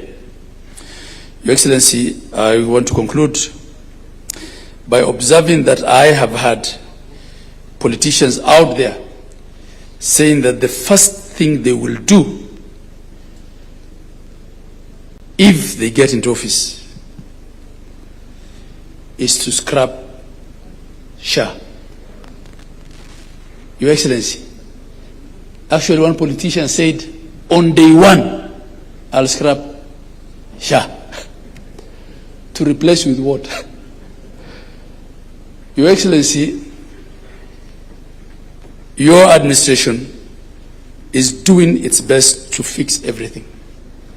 I think what we have failed to fix as a country is the toxicity of our politics.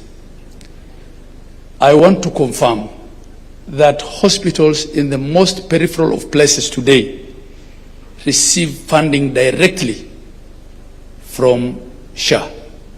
And in many cases, and I've said this before, the challenge we have as governors is to control what they do with that money so that they're not using it to just do more pavements and more renovations, but use it to things that can actually help patient care. This would not have been achievable without SHA, Your Excellency, and without all the policy changes. Your administration has thought through everything from financing to policies to digitization, and as a council, we appreciate the partnership that we have. Your Excellency, let me just take a minute to introduce the governors who are here. Excellency governors, you may just stand where you are. I hope I can see you.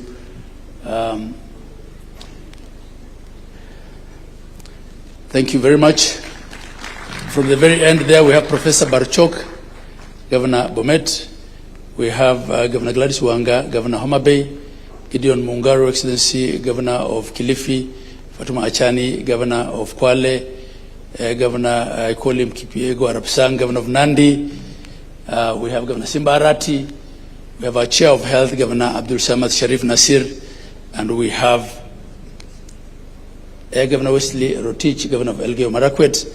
And we have Governor of Nairobi, our host. Your Excellency, I want to end by saying that we look forward to very engaging deliberations for the next 2 days to discuss where we are, to consolidate gains, to appreciate ourselves that actually we have achieved a lot. And for those saying that they will scrap SHA, it's akin to telling us that they will destroy the roads that have been tarmacked once they get into office. I end it there. Thank you, Your Excellency. Thank you very much, Your Excellency. Before I call the next speaker, I would kindly request the PSs who are in the house to stand up and just wave to the crowd. We have PS Mohammed Dagar, Transport, PS Judith Pareno, Justice, PS Ismail Madei, Special Programs, PS Hariki Mutahi, Mining, PS Beatrice Inyangala, Higher Education, PS Idris Dokota, Cabinet Affairs, PS Joel Oromonyang, Public Works, PS Ann Wangombe, Gender Affairs, PS Karen Agengo, Children's Services, PS Cyril Wagunda, Public Investment, PS Joseph Mutari, Social Protection, PS Aurelia Rono, Parliamentary Affairs, PS Abubakar, Investment, Susan Mangeni, MSME, and PS Jacobs Fikirini, Youth Affairs. Oh, and our SG, Solicitor General for the Government of Kenya. Your Excellency, transforming healthcare requires bold leadership and a steadfast commitment to delivering comprehensive reforms.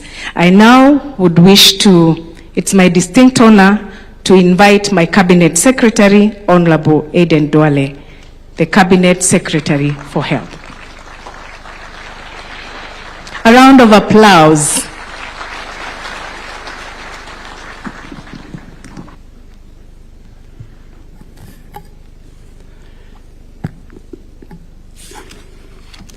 Your Excellency, the President of the Republic of Kenya and the Commander-in-Chief of the Defense Forces, Your Excellency, the Deputy President, Professor Kindiki, Your Excellency, the Speaker of the National Assembly and the Head of the Legislature, Speaker Moses Wetangula, Your Excellency, our Prime Cabinet Secretary, Honorable Musalia Mudavadi, Your Excellency, the Chair of the Council of Governors, Governor Abdullahi, Your Excellencies, Governors present, Cabinet colleagues, Your Excellency, the Cabinet Secretary for Housing, my sister Alice Ohome is here, the Cabinet Secretary for Tourism, Rebecca Miano, the Cabinet Secretary for Gender, the Cabinet Secretary for Environment, the Attorney General, my brother, the Cabinet Secretary for Sports, the Cabinet Secretary for Energy, the Cabinet Secretary for Education, the Cabinet Secretary for Water and Irrigation, and the Cabinet Secretary for Labor. Your Excellency, allow me also to recognize the chairs of our Parliamentary Health Committee, the Senator Mandago, the chair of the Health Committee from the Senate, and the entire leadership, Dr. Nyikal, the chair of the National Assembly Health Committee. Your Excellency, allow me also to recognize the entire leadership of the Ministry of Health at the national level. Allow me also to recognize the entire leadership from the CECs of our entire 47 counties who are present here, civil society representatives, NGOs in the health sector, our development partners in the health sector, our diplomatic representatives who are here, a number of diplomats are here. Your Excellency, the heads of health agencies, health workers, citizens who are here this morning, allow me to welcome you and every delegate to the Kenya Health Summit 2026. This is the largest gathering, Your Excellency, of Kenya's health sector ever convened in this republic, and it is fitting that it takes place under the theme that is a statement of fact rather than a wish. Reform delivered, health as a right. Your Excellency, in August of 2022, the people of Kenya were offered a choice. They were not offered slogans. They were offered a plan, written down, published, in which universal health coverage stood as one of the 5 pillars of our national transformation. Kenyans read that plan and they give it their mandate by electing you as their 5th president. 4 years later, we have come to this hall to do something that is rare in the politics of our country and in our region. We have come to place that plan side by side with a record and to invite the whole country to compare the two. And I want to say something about why this was possible, because it is not a technical story we want to say. It's also a political one. Every government that has ever governed Kenya knew what was wrong with our healthcare system. The diagnosis was never a secret, but it is said in reports. It was found in commissions. It was found in expert panels, in the exit notes of the departing officials, including presidents. But what was missing was also never the analysis. What was missing was a head of state willing to spend the political capital. Your Excellency, in the first year of your administration, you chose to retire an institution that has served this country for nearly 6 decades, that employed thousands, that had a constituency of its own, that has defeated the reforming intentions of every government before you. You were advised, and I know because some time is set in those meetings, and it could have been safer for you to amend tukawadisevo for you to postpone or to pilot the way some of your predecessors have done, or to appoint yet another task force. You declined all those offers. You went to Parliament as our president and you asked for the 4 new laws, and that's why the Speaker of the National Assembly and the Committees of Health are here. And when the transition proved difficult, as deep reforms always do, you did not retreat into silence. You went out and explained it publicly in every county in this republic. And that's why we are here today. Not because the Minister of Health is clever, but because this reform had a political ownership at the very top, sustained for 4 years, and the technical machinery built deliberately underneath. Your Excellency, you will shortly place before this nation, is not my duty, the full account of universal health coverage known as Taifa Care. You'll tell the country the coverage we have done. You'll tell the country the contribution, the payments, and the outcome. And allow me therefore, Your Excellency, to report to this summit on 3 matters that fall directly to this ministry and which determine whether any of that money ever becomes care, the medicines, the equipment, and the people. Your Excellency, a health system on health commodity security, a health system is only as credible as the medicine on its shelves. When this administration came into office, the national order fill rate at Kenya Medical Supplies Authority stood at 35%. In plain language, a facility that ordered 10 essential commodities received fewer than 4. Today, that rate stands at 95%. We restored the authority's balance sheet by recapitalizing KEMSA through a 10 billion shilling credit facility arranged with one of our commercial financial institutions. And we did that because there's no supply chain in the world that functions without working capital. We have operationalized the Embakasi Supply Chain Center. We have strengthened our regional distribution hubs in Kisumu and Mombasa. And we have moved the entire chain from paper to platform. Your Excellency, today KEMSA supplies more than 11,400 health facilities, and 54% of everything it distributes goes to primary health care at level 2 and level 3, the dispensaries and the health centers, where most Kenyans seek care. What this means for an ordinary Kenyan, Your Excellency, is very simple. The mother who walks to a dispensary with a prescription in her hand now finds the medicine at the end of the queue, and not a referral to a chemist she cannot afford. On National Equipment Support Program, equipment, Your Excellency, because a clinician without a diagnostic is a clinician guessing. Under the National Equipment Support Program that you introduced as one of the key pillars of universal health coverage, as of 30th July 2026, we have installed medical equipment valued at 9.68 billion shillings in 251 health facilities across our 44 counties, showing 239 county facilities and 8 national facilities. Let me be very specific about what that means at the bedside. It means 36 CT scans, it means 2 MRI machines, it means 52 digital X-rays, and it means 72 ultrasound machines that have been provided.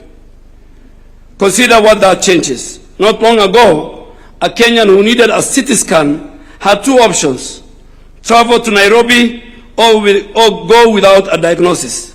Today, that equipment is available in the great majority of our counties, and it's paid for by Taifa Care, not by the national government and not by our county governments. Over the last 4 years, this government has deployed 24,573 healthcare interns to all the 47 counties, Your Excellency, at an investment of 19 billion shillings. An annual placement has risen from 3,373 in the financial year 2022-2023 to 6,800 in 2026, nearly doubling the single admission for our young graduates from our colleges.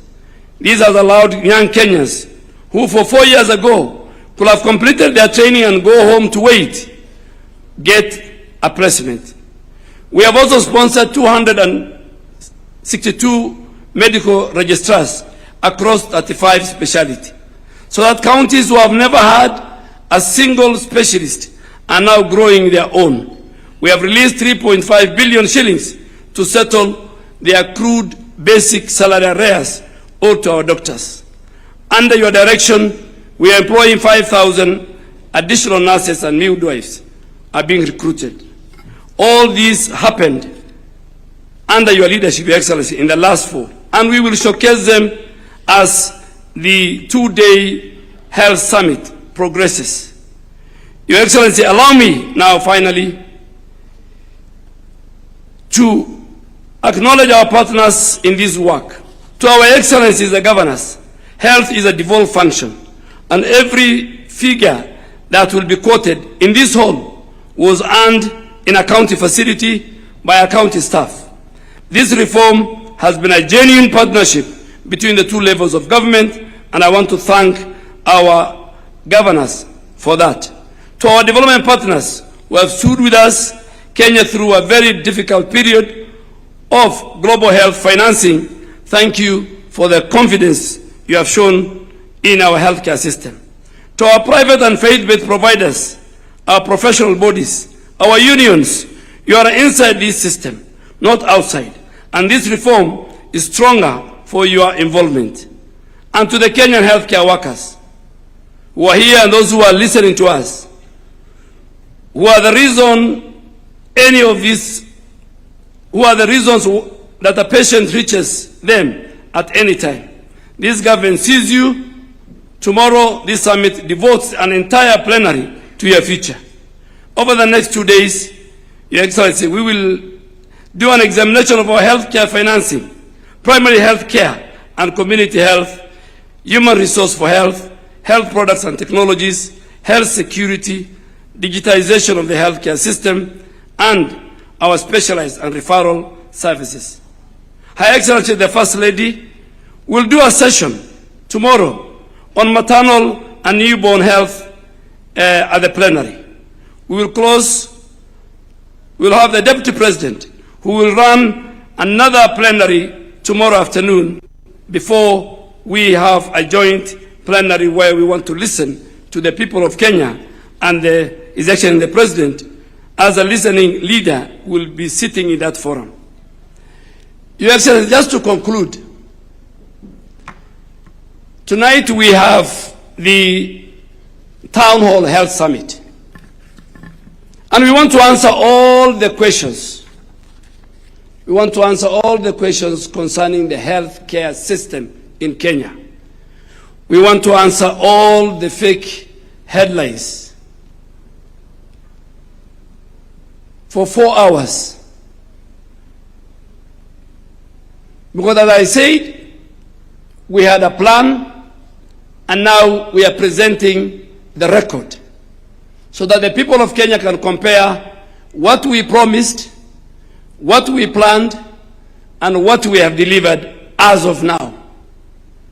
To Your Excellency, and more important, is in that healthcare at a health summit town hall tonight, we will have testimonials from the stakeholders, what our unions see in terms of healthcare workforce reform. Our patients, professional associations like Kenya Medical Association and many others, Our governors will be there. The entire leadership of the counties will be there. But Your Excellency, just to answer some of the basic questions that we have been asked, is that the architecture of universal health coverage, at the bottom is the primary health care, which is fully funded by your government. 27 billion in the last 2 financial years. 19 billion in this financial year. Why do we invest in primary health care? We invest in primary health care because 70% of the disease burden in our country is at the primary health care. And Your Excellency, with those many remarks, it's my honor and duty to invite the Speaker of the National Assembly to come and give us remarks on the role of the legislature in the delivery of healthcare system in our country.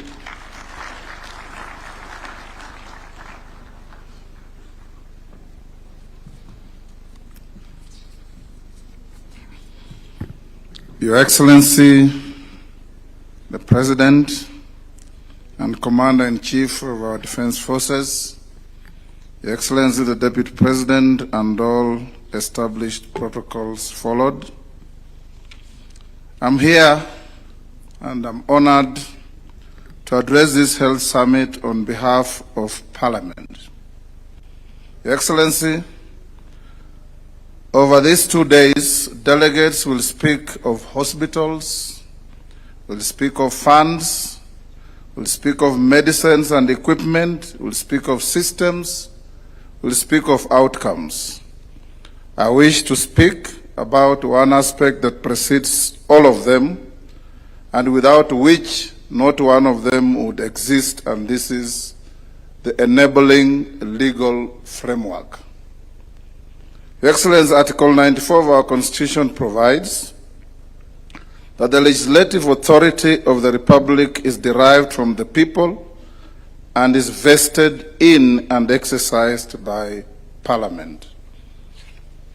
At our independence, Your Excellency, our founding father pronounced that the incoming government of the people of Kenya was going to focus on fighting 3 things: poverty, ignorance, and disease.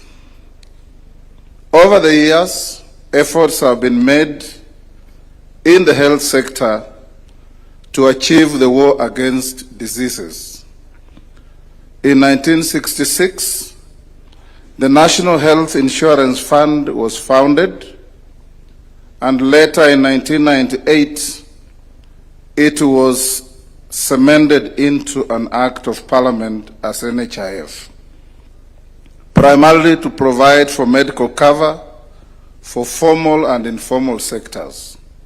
The fund was operated by the National Hospital Insurance Fund Board of Management, and it relied on tiered flat-rate monthly deductions as its contributions rather than proportional income scaling. Over the period, Your Excellency, the NHIF faced massive systemic corruption, losing billions of shillings through ghost clinics, inflated claims, collusion between rogue medical facilities and state officials. The reform journey that your government started, Your Excellency, has had the effect of addressing all this.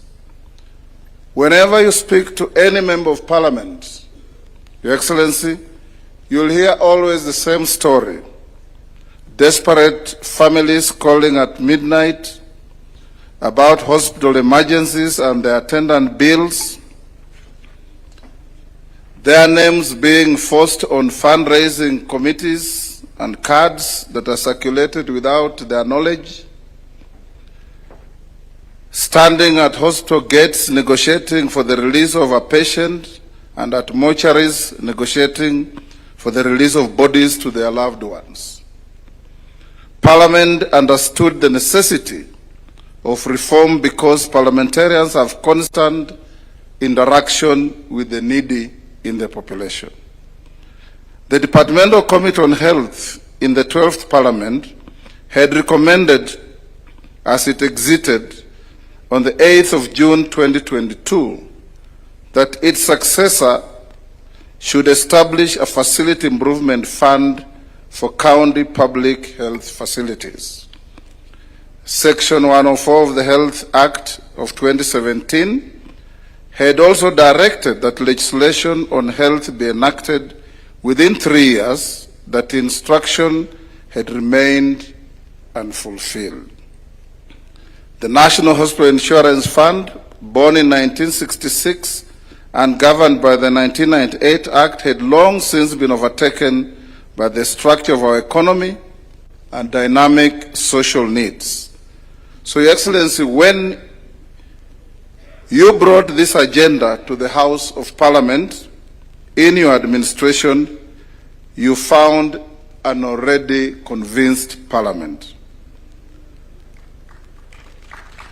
Parliament had been waiting for the executive to act, and it took courage from 1963. All successive governments had made half-hearted attempts to achieve what we now have in our country. In the year 2023, Parliament considered, interrogated, amended, and passed 4 statutes, which Your Excellency assented to on the 19th of October of the same year. These were, first, the Primary Health Care Act, number 13 of 2023. It established for the first time in our history a legal framework for the delivery and management of primary health care through primary health care networks, and it placed our community health promoters on a statutory footing rather than leaving them to the whims of successive government initiatives. The second was the Facility Improvement Financing Act, number 14 of 2023. This, anchored on Article 207 of the Constitution, permits a public health facility to retain and manage the revenue it generates. In plain language, money earned at a dispensary in Kimilili or Kilifi or Kachiliba is now spent and ought to be spent at that dispensary. The third piece of legislation was the Digital Health Act, number 15 of 2023. It discharged the unfinished obligation of the Health Act of 2017, established the Digital Health Agency, mandated a comprehensive integrated health information system for the whole Republic, and gave every Kenyan statutory protection over their personal health data. The fourth, the Social Health Insurance Act, the much talked about SHA, over which yours truly here was taken to court 6 times. It now, together with it establishes 3 public funds for primary health care, for social health insurance, and for emergency, chronic, and critical illnesses. 4 statutes passed in one session of Parliament, Your Excellency, was unprecedented. It is the most consequential body of social legislation enacted by any parliament in Kenya since independence. Far-reaching reforms are not always readily embraced and accepted. These 4 health bills were met with robust public debate. There were those who benefited from the gaps, flaws, and shortcomings of the status quo who did not welcome the reforms. These were in the minority. The majority of Kenyans saw this as a right trajectory in mitigating the myriad challenges that the health sector faced, and saw these legislations as a Damascus moment for our health sector. As we speak today, the number of Kenyans registered under the universal health coverage being a whopping over 30 million compared to about 8 million under NHIF will convince every doubting Thomas on the vision and foresight that informed these reforms. Numbers do not lie, and in law we say, res ipsa loquitur. Things speak for themselves. Under the Constitution, Parliament appropriates and divides revenues between the two levels of government. It then has the mandate to ensure prudent use of those resources so that Kenyans get value for their money. I want to assure this summit that this is a duty that Parliament holds sacrosanct and will discharge without fear or favor. Parliament shall always ensure that any person or entity entrusted with management of public resources is accountable to the letter. Your Excellency, ladies and gentlemen, there are cases within the laws I have cited that require no financial contribution from citizens. These are primary health care, emergency, chronic and critical illness. That notwithstanding, the law has set out the primary health care fund and emergency illness and critical health care fund, which are financed from parliamentary appropriations. Even in such cases where ordinary citizens do not directly pay for those services, the funds draw the money from taxpayers' purse, while the degree and extent of responsibility must remain the same. Your Excellency, ladies and gentlemen, with all these good legislative reforms, questions are constantly raised by members of Parliament on issues that this summit needs to address. Number one, rationalization of manpower or health professionals so that citizens in both urban and far-flung rural areas enjoy similar benefits and attention from our health sector workforce, including medical consultants. Two, the preventive and promotive care should be more enhanced to avoid costly curative remedies. Here we should place emphasis on regular physical checkups, clinics, advisory nutrition, fitness, immunization, counseling, etc. 3. Cases of hemorrhaging funds from the healthcare system by individuals and health facilities, whether public or private, must be checked, and those found culpable must face the consequences. These include the war against ghost facilities that were very common under the defunct NHIF. I was happy as we went round to see that now we have an AI fraud engine that is dealing with this difficulty. The last, even where the citizen is required to make a financial contribution, the regulators should ensure that no unlawful charges are levied against any citizen. Your Excellency, distinguished delegates, ladies and gentlemen, as I conclude, I want to assure this summit that Parliament will discharge its responsibility to keep the health sector buoyant in our country. We will appropriate sufficient funds subject to the size of the envelope available and other national requirements. We will ensure appropriated funds are put to proper use, and together with the Auditor General, we will discharge these functions fully. We will remain open and ready to support the government with continuing legislative reforms to better existing laws and regulations and to give full meaning to health-related provisions in our Constitution and for the benefit of our country. I thank you.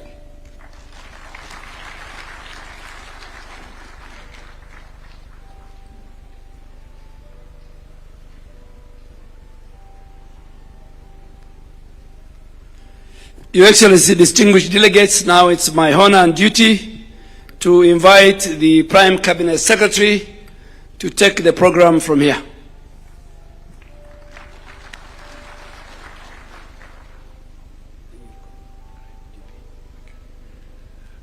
Your Excellency, the President of the Republic of Kenya, Dr. William Samoei Ruto, Your Excellency, the Deputy President, Professor Kithure Kindiki, Speaker of the National Assembly, Chair of the Governors, and all governors present, my colleague ministers, colleagues in the public space,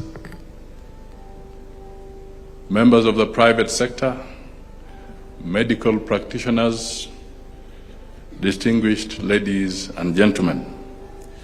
Your Excellency, mine will be very brief. This summit is extremely significant. It is a summit that has brought us here so that we can acknowledge a very important thing. That is that the transformation, the delivery in our health system today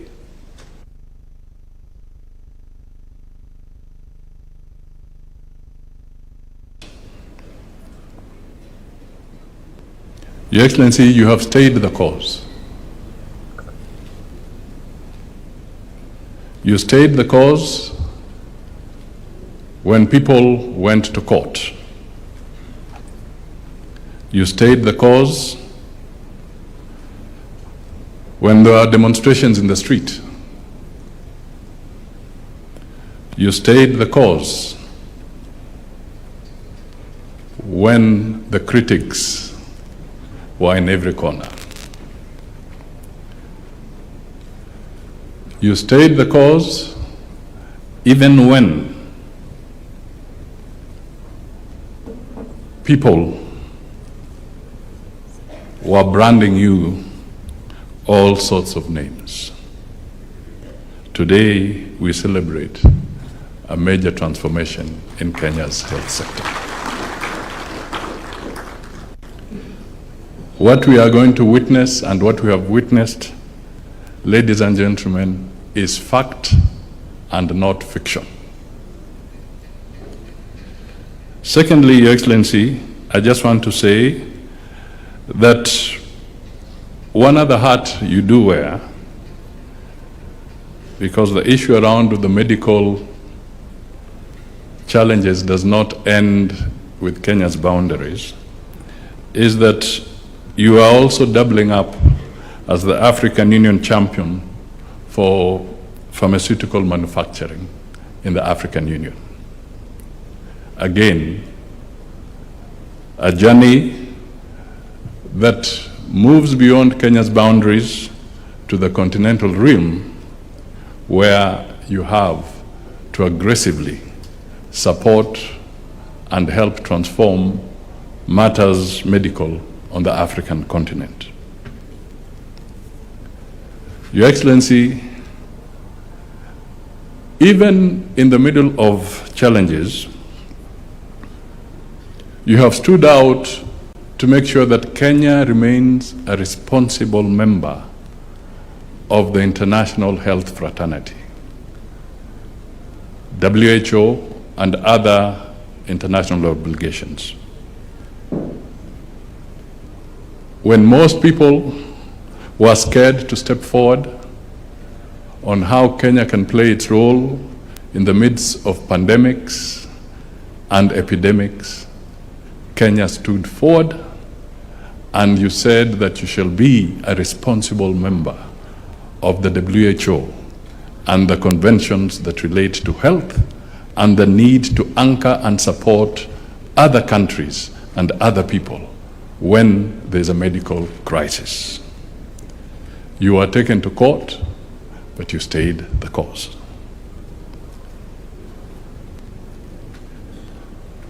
Your Excellency, Kenya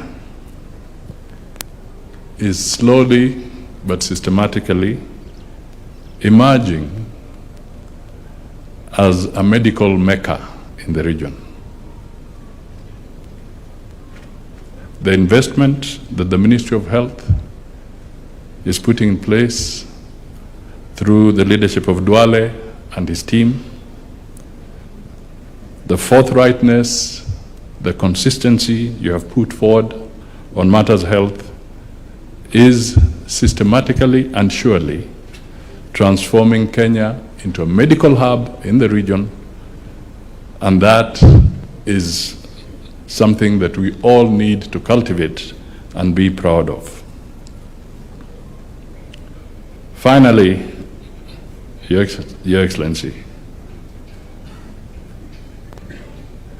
Kenya Kwanza, the nation first, the citizens first. Your message around the health sector is clearly a very, very critical plank and message that you will have nothing stopping you as long as you are focused on making the citizen come first in this country. We salute you. We also recognize that this is another classic example of perfect partnership between the national government and the county governments. This is a devolved function, but it is a partnership between the national government and the county government. I'm emphasizing this, Your Excellency, because there are times when you say that you want a partnership about other things between the national government and the county government, people proceed to court, forgetting that even what we are doing is a partnership between the national government and the county government. The two levels of government must work together all the time. Let me end by recognizing members of the diplomatic corps who are present. Those of you in the room, please just rise so that we can acknowledge you. I'll not attempt to go by name or country, but thank you so much. Most of you are not just diplomats here, but you're also partners in this journey. Thank you so much for being present. It is now my honor to invite the Deputy President, Professor Kithure Kindiki, to come and make his remarks and invite His Excellency the President.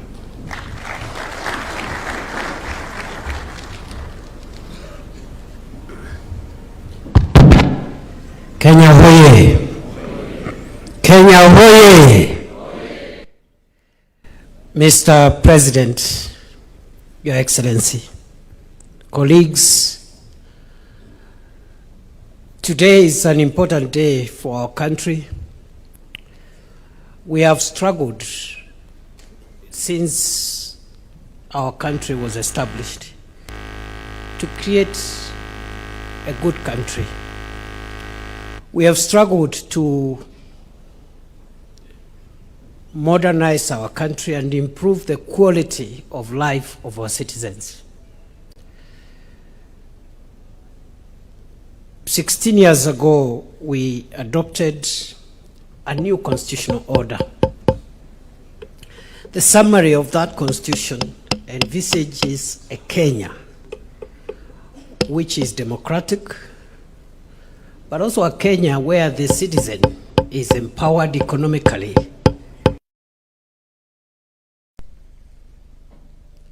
While we have made good progress on the democracy front, I think, Your Excellency, the last 4 years are extremely important for us because for the first time we have started deliberately making the first steps towards realizing a wealthier and healthier Kenya, which is an important component of realizing the dreams of the founders of our nation, the makers of our constitution, and the dream of a Kenya of the future. And so as I sit here to listen, Your Excellency, I relish to see the progress you have enabled us to achieve by carrying the people. Now we are talking of 32 million, 0.3 Kenyans covered with a medical insurance cover. This is phenomenal. We are looking at people getting medical advice from their homes and villages through the consequential 107,000 community health promoters, which continue to serve our nation well. I've just been with you as you went through what this administration is doing around medical equipment under the National Equipment Support Program, and also the consequences of the laws that our parliament has put in place. The Primary Health Care Act, the Social Health Insurance Act, the Digital Health Act, the Facility Improvement Finance Act, and the funds that are in place now: Primary Health Care Fund, the Social Insurance Fund, the Emergency Chronic and Critical Illness Fund, and the Facility Improvement Financing, or the Facility Improvement Fund. So, Your Excellency, I am a very proud member of your administration. I speak on behalf of so many of us who serve in your administration. I speak on behalf of many Kenyans who believe in your leadership, that we are looking at a very, very critical transformation of our country. And we can look at the people of Kenya in the eye and tell them this government has lived to its promise and commitment to pull the people of Kenya from disease and to create a healthier country which can be the engine for the economic and developmental future of our country. Naomba kwa heshima wenzangu tusimame tushangilie Mheshimiwa Rais akuja tuongeleshe. Rais Ruto, ni fire si fire? Karibu Mheshimiwa Rais.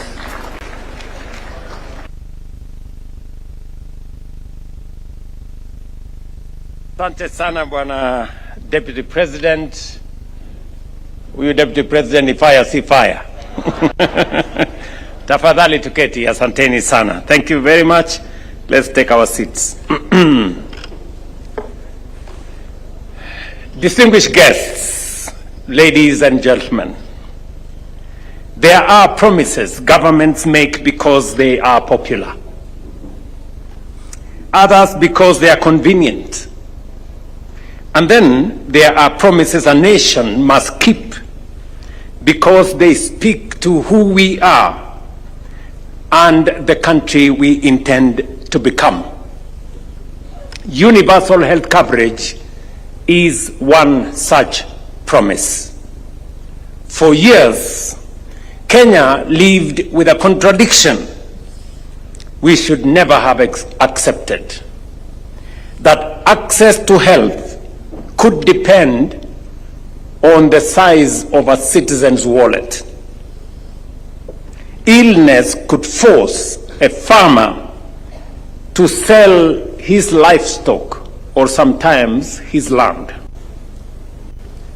A mother could exhaust her savings, or a community forced to organize a fundraising simply to keep one of their own alive.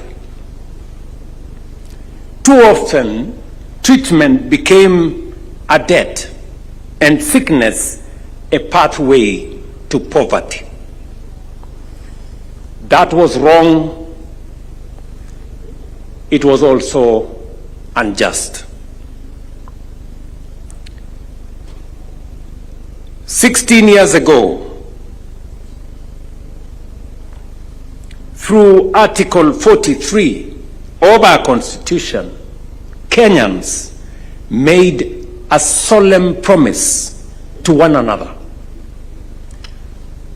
And that promise, the right to the highest attainable standard of health, was inscribed in our supreme law, and that no person shall be denied emergency medical treatment. That is not an aspiration. It is a constitutional command. That command informed the promise we made when I sought your mandate in 2022. Universal health coverage was one of the 5 pillars of our bottom-up economic transformation agenda, because economic empowerment means little when illness can wipe out a family's savings or push citizens into poverty. Yet, by 2022, barely 1 in 4 Kenyans had health insurance, and fewer than 1 in 20 among the poorest households. Millions paid out of pocket, borrowed, sold assets, organized harambes, or simply stayed away from hospital because they could not afford.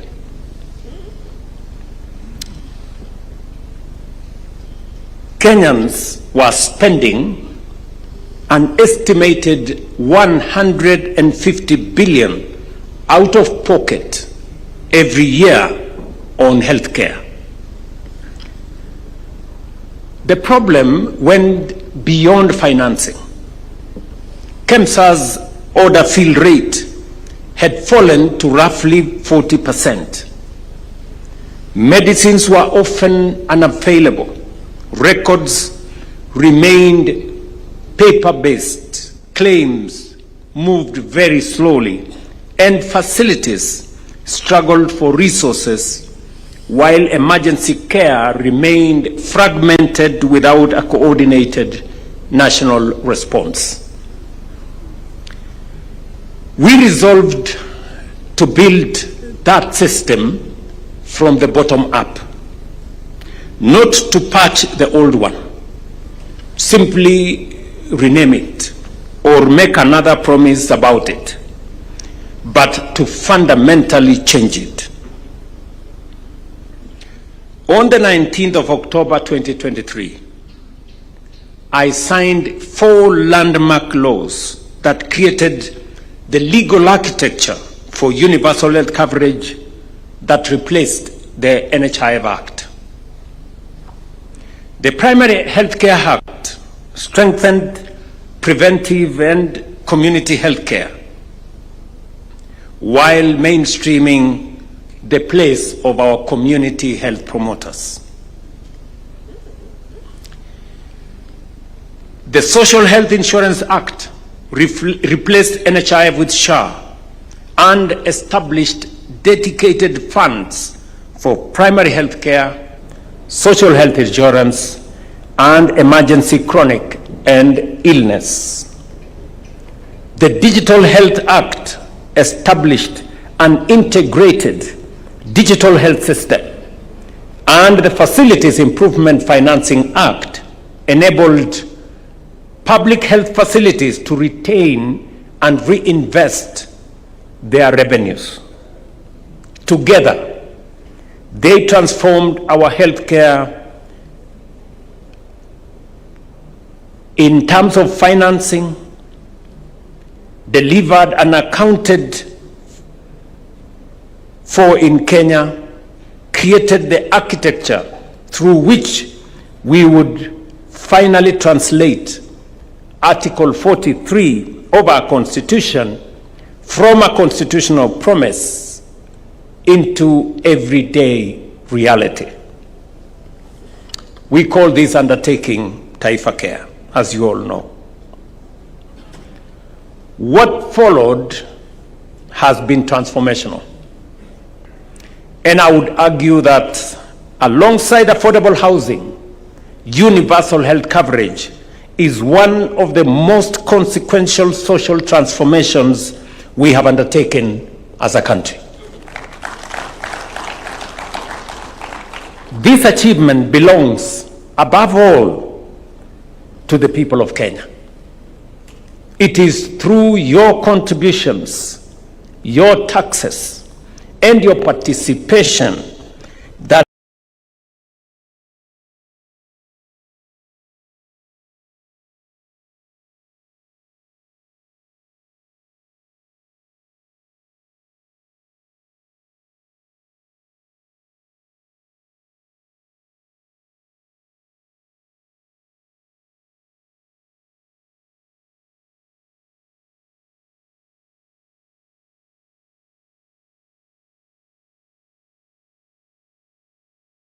we have been able to make possible what our country has aspired for generations. Kwa hivyo, Taifa Care sio zawadi ya serikali kwa wananchi. Ni mfumo ambao wa Kenya wenyewe, with helping turn that national aspiration from household to household, equipped with smartphones and essential kits to find illness before illness becomes a catastrophe, to register households, educate families, screen for disease, monitor mothers and children, identify danger early, and connect families to facilities. More than 9 million households have been reached by our community health promoters, and over 750,000 people have been referred for treatment.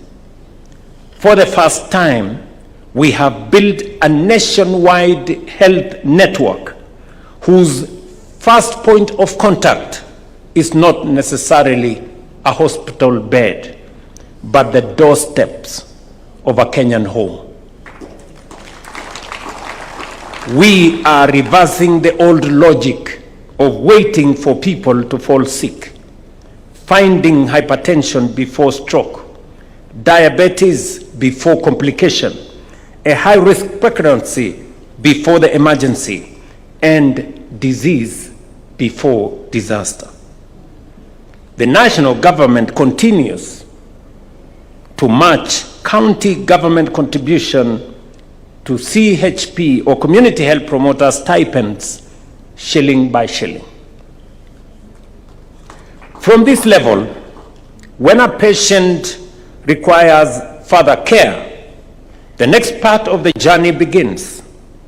Through the Primary Health Care Fund, eligible services at level 2 and 3 dispensaries and some level 4 health centers are financed by government. So far, the fund has received 27.4 billion shillings in budgetary allocation and disbursed 23.3 billion to support more than 20 million outpatient visits, benefiting over 15 million Kenyans. As we said, walk in, receive treatment, walk out, just as we promised. And I want to commend facilities, both public and private and faith-based, for working with us on this endeavor. This is a fundamental shift.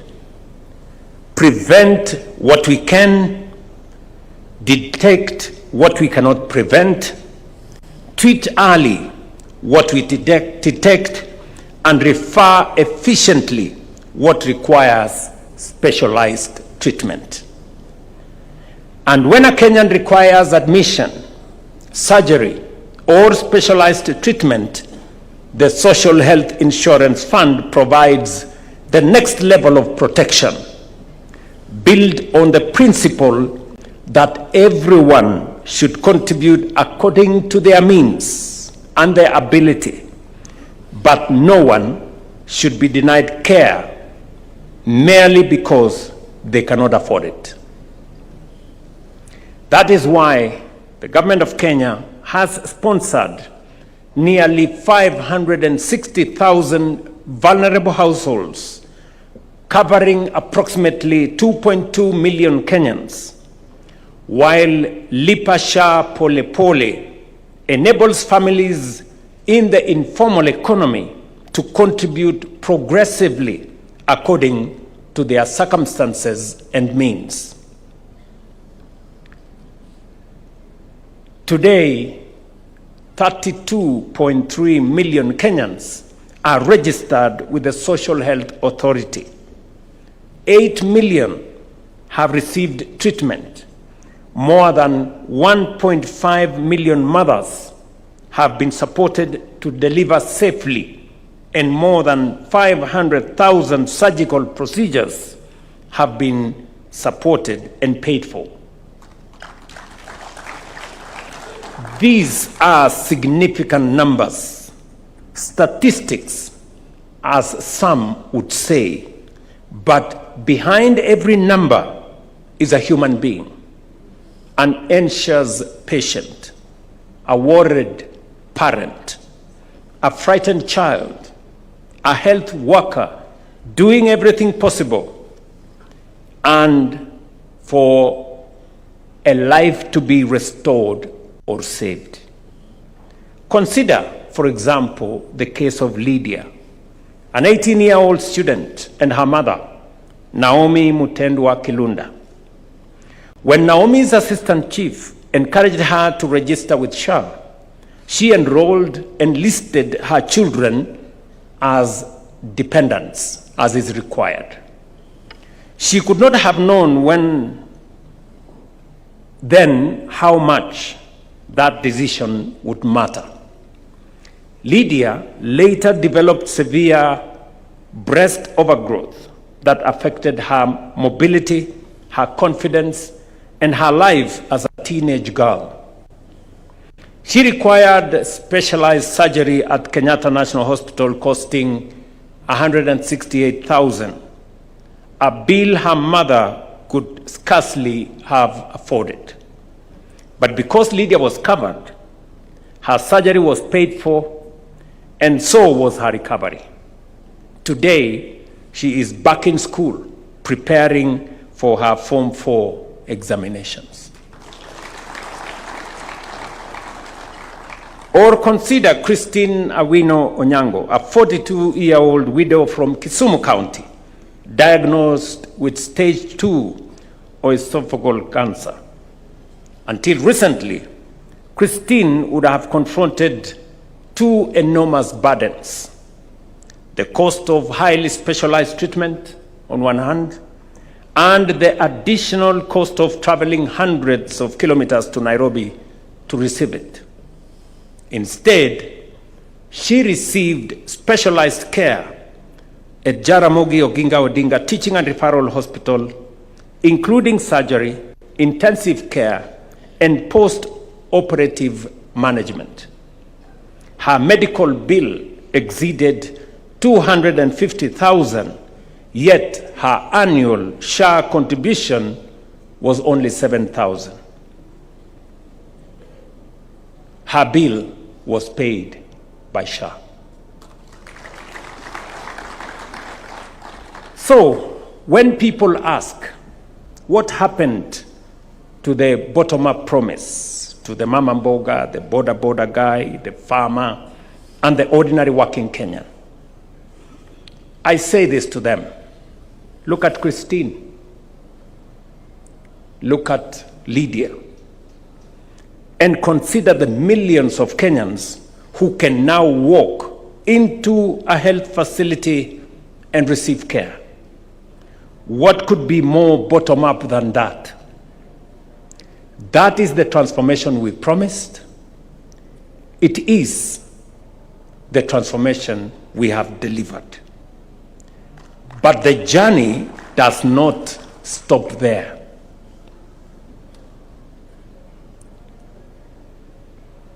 For some Kenyans, treatment is not a single visit or an admission or a procedure. Cancer, kidney disease, and other chronic and critical conditions can require care for months or years, with costs capable of overwhelming a family and their entire savings. That is where the next layer of protection comes in: the Emergency, Chronic, and Critical Illness Fund, established to ensure that prolonged or critical illness does not become a sentence to financial ruin.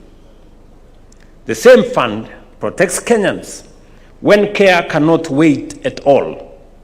In moments of emergency, when someone collapses, when a child cannot breathe, when there is an accident on our roads, or when a mother develops complications during a delivery, nobody has time to compare prices, search for telephone numbers, or negotiate deposits. That is why earlier this month, we launched the SHA 922 Lifeline and National Ambulance Dispatch Center. A free call connects a person in distress to emergency care, with evacuation and the first 24 hours of stabilization covered whether or not the patient is registered with SHA. No deposit, no guarantee, no relative running around one office to another looking for money while a life hangs in a balance. And this is because Article 43 of our Constitution does not say emergency care is available only to those who can afford it. It says no person shall be denied emergency medical treatment, period. We are finally giving practical meaning to those words. Financing patients is only one side of universal health coverage. The other side is the facilities treating them, which must function. Through the Facilities Improvement Financing Act, public health facilities and all other facilities can retain and reinvest their revenues in medicines, equipment, and better patient care. Since October 2024, Social Health Authority has received more than 209 billion and paid out 178 billion to contracted facilities across 47 counties. KEMSA's fill rate has risen from approximately 40% to, as you have seen in the numbers there, 91%. That is commendable progress for KEMSA, but our destination still remains 100%.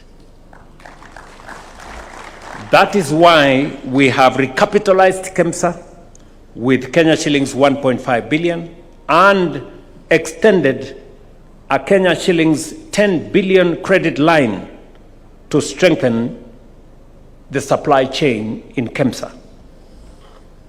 Ladies and gentlemen, digital health is the backbone that holds much of this architecture together. The old system was not only inefficient, but its opacity created opportunities for people to profit from its weaknesses. We had claims for procedures that never happened, fictitious patients who did not exist, inflated bills, and many more. We even encountered the absurdity of claims for the amputation of patients' legs several times, as though the same leg might have somehow grown. That was not healthcare, it was theft. And it was theft from sick people. That is why the Digital Health Act is so important. And you must have seen a huge campaign that was undertaken against the digitization of health. In fact, many headlines were written, sponsored by those who benefited from these schemes as to how expensive it was, how unworkable it was, and how it was assigned to some people and that kind of thing. Digitization is not simply about replacing paper with screens. It is about making every patient visible, every treatment traceable, and every payment accountable. Let me repeat. Digitization is not simply about replacing paper with screens. It is about making every patient visible, every treatment traceable, and every payment accountable. That is what it does. And as I have said, this whole process, the heart of it is our digitization process. For the first time in independent Kenya, we have put in place a comprehensive legal framework, financial architecture, institutional framework, community and digital architecture for universal health coverage, built and sustained by the contribution of Kenyans themselves. We have crossed a historic threshold. Just imagine what we have done. You know, when we asked the people of Kenya that we need to change the contribution metrics so that instead of contributing a fixed amount, let us contribute a percentage of everybody's income. The difference is what you see. We have done so together.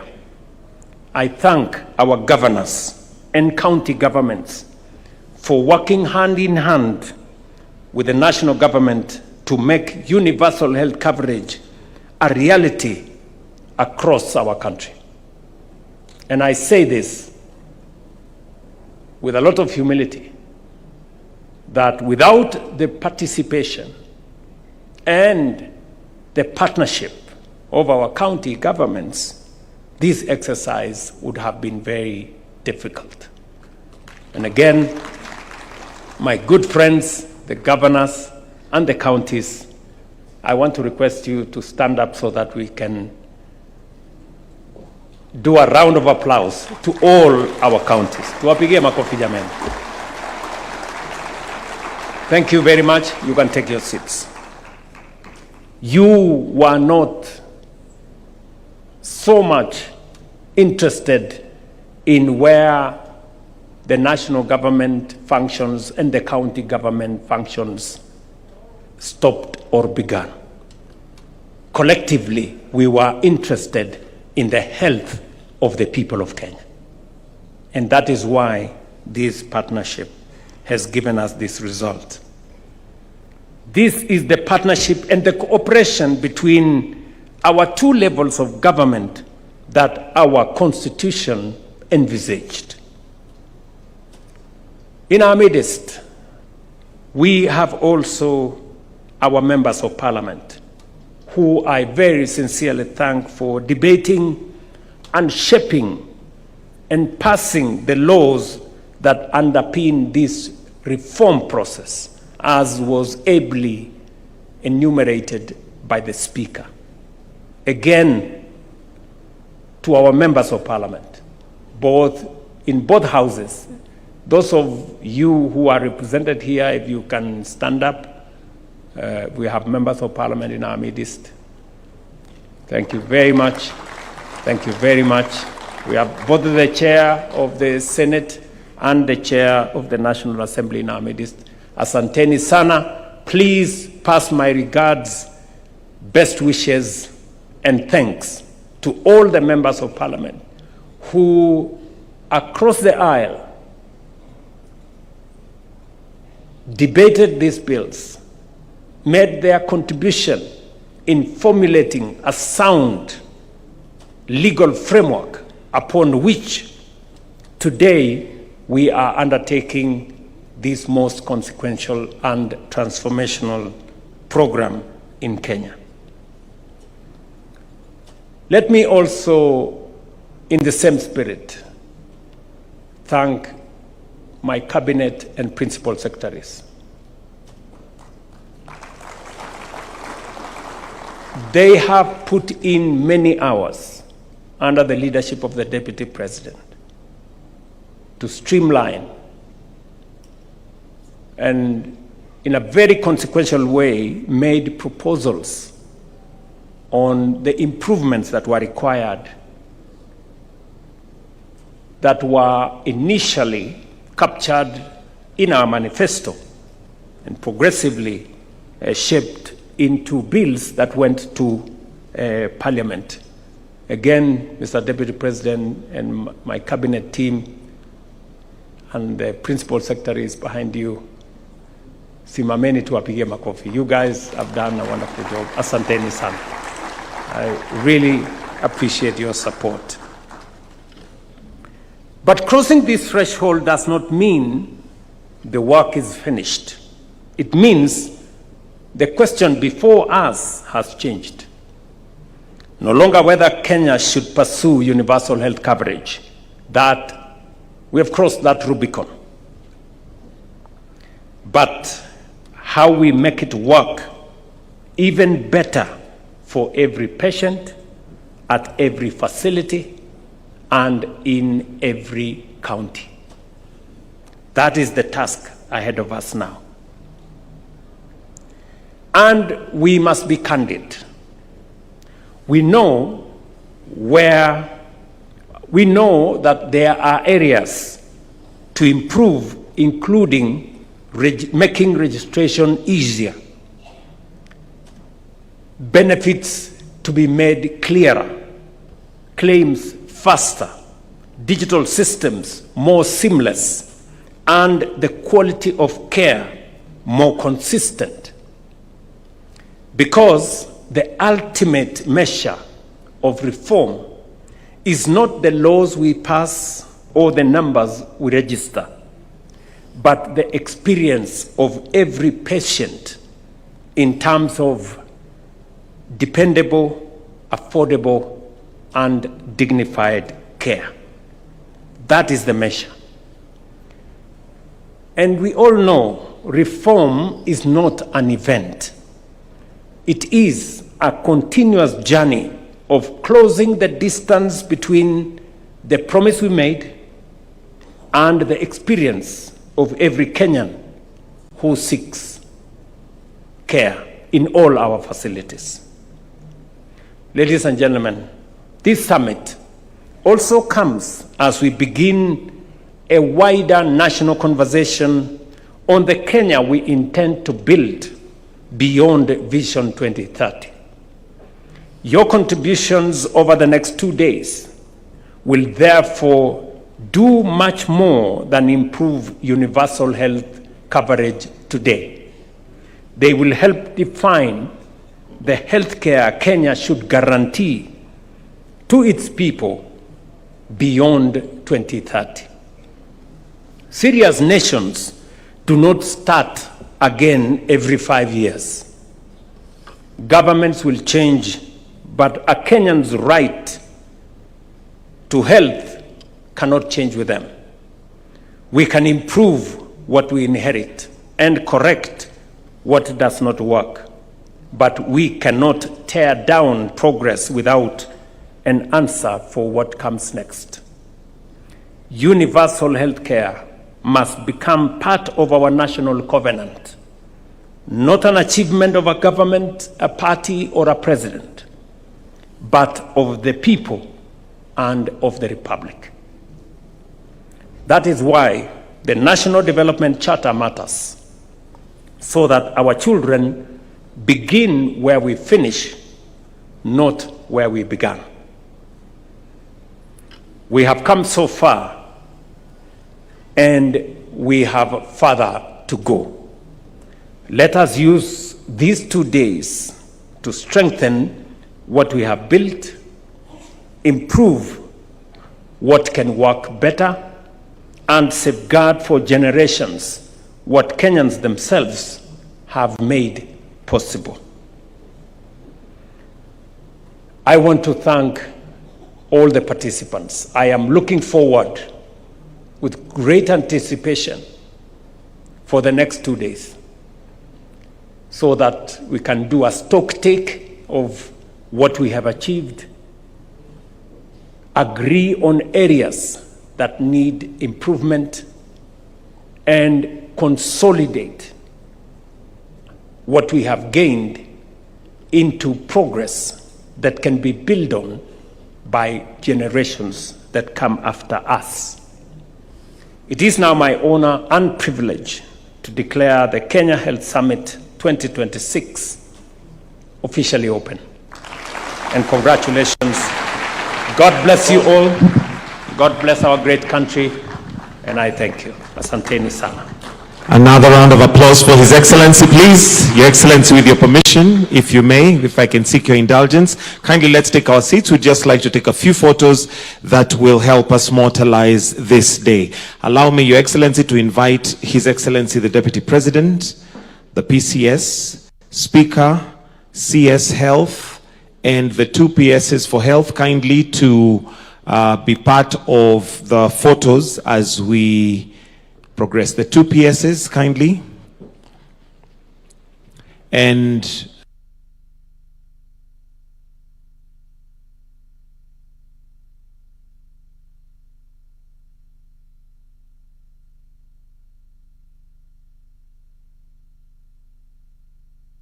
let's proceed to the left of the stage and join in. Actually, let's join in, all governors present.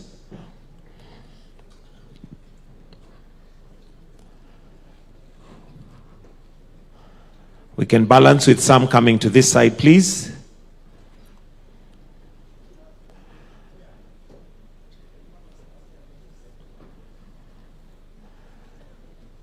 We carried wide lenses today, so we'll all fit. Wonderful. And while all governors, you may take your seats, please. Let's have all CSs and PSs present, please, to join in. CSs and PSs present.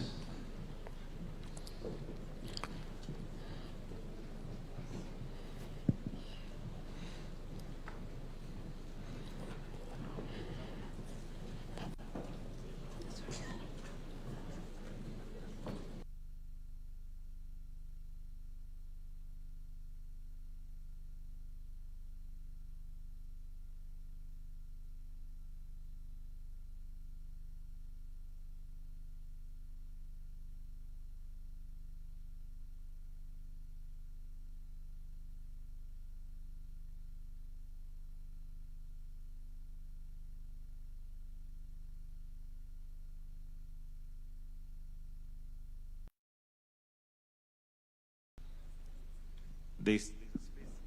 Yes. Thank you. And the last photo is all ambassadors present, please. So CSS and PSS, kindly take your seats. All ambassadors present, please, to join. And we have the last photo. While I take this opportunity to invite Dr. Mercy Korir, who is going to be continuing with the plenary after this. So while we finish, we'll allow His Excellency to exit, but the rest of us will remain to kindly proceed with the plenary.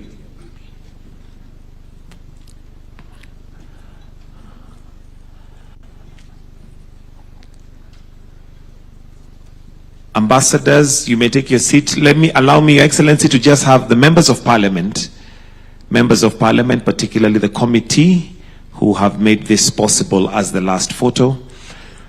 Dr. Mercy Korir, if you kindly can come forward after this.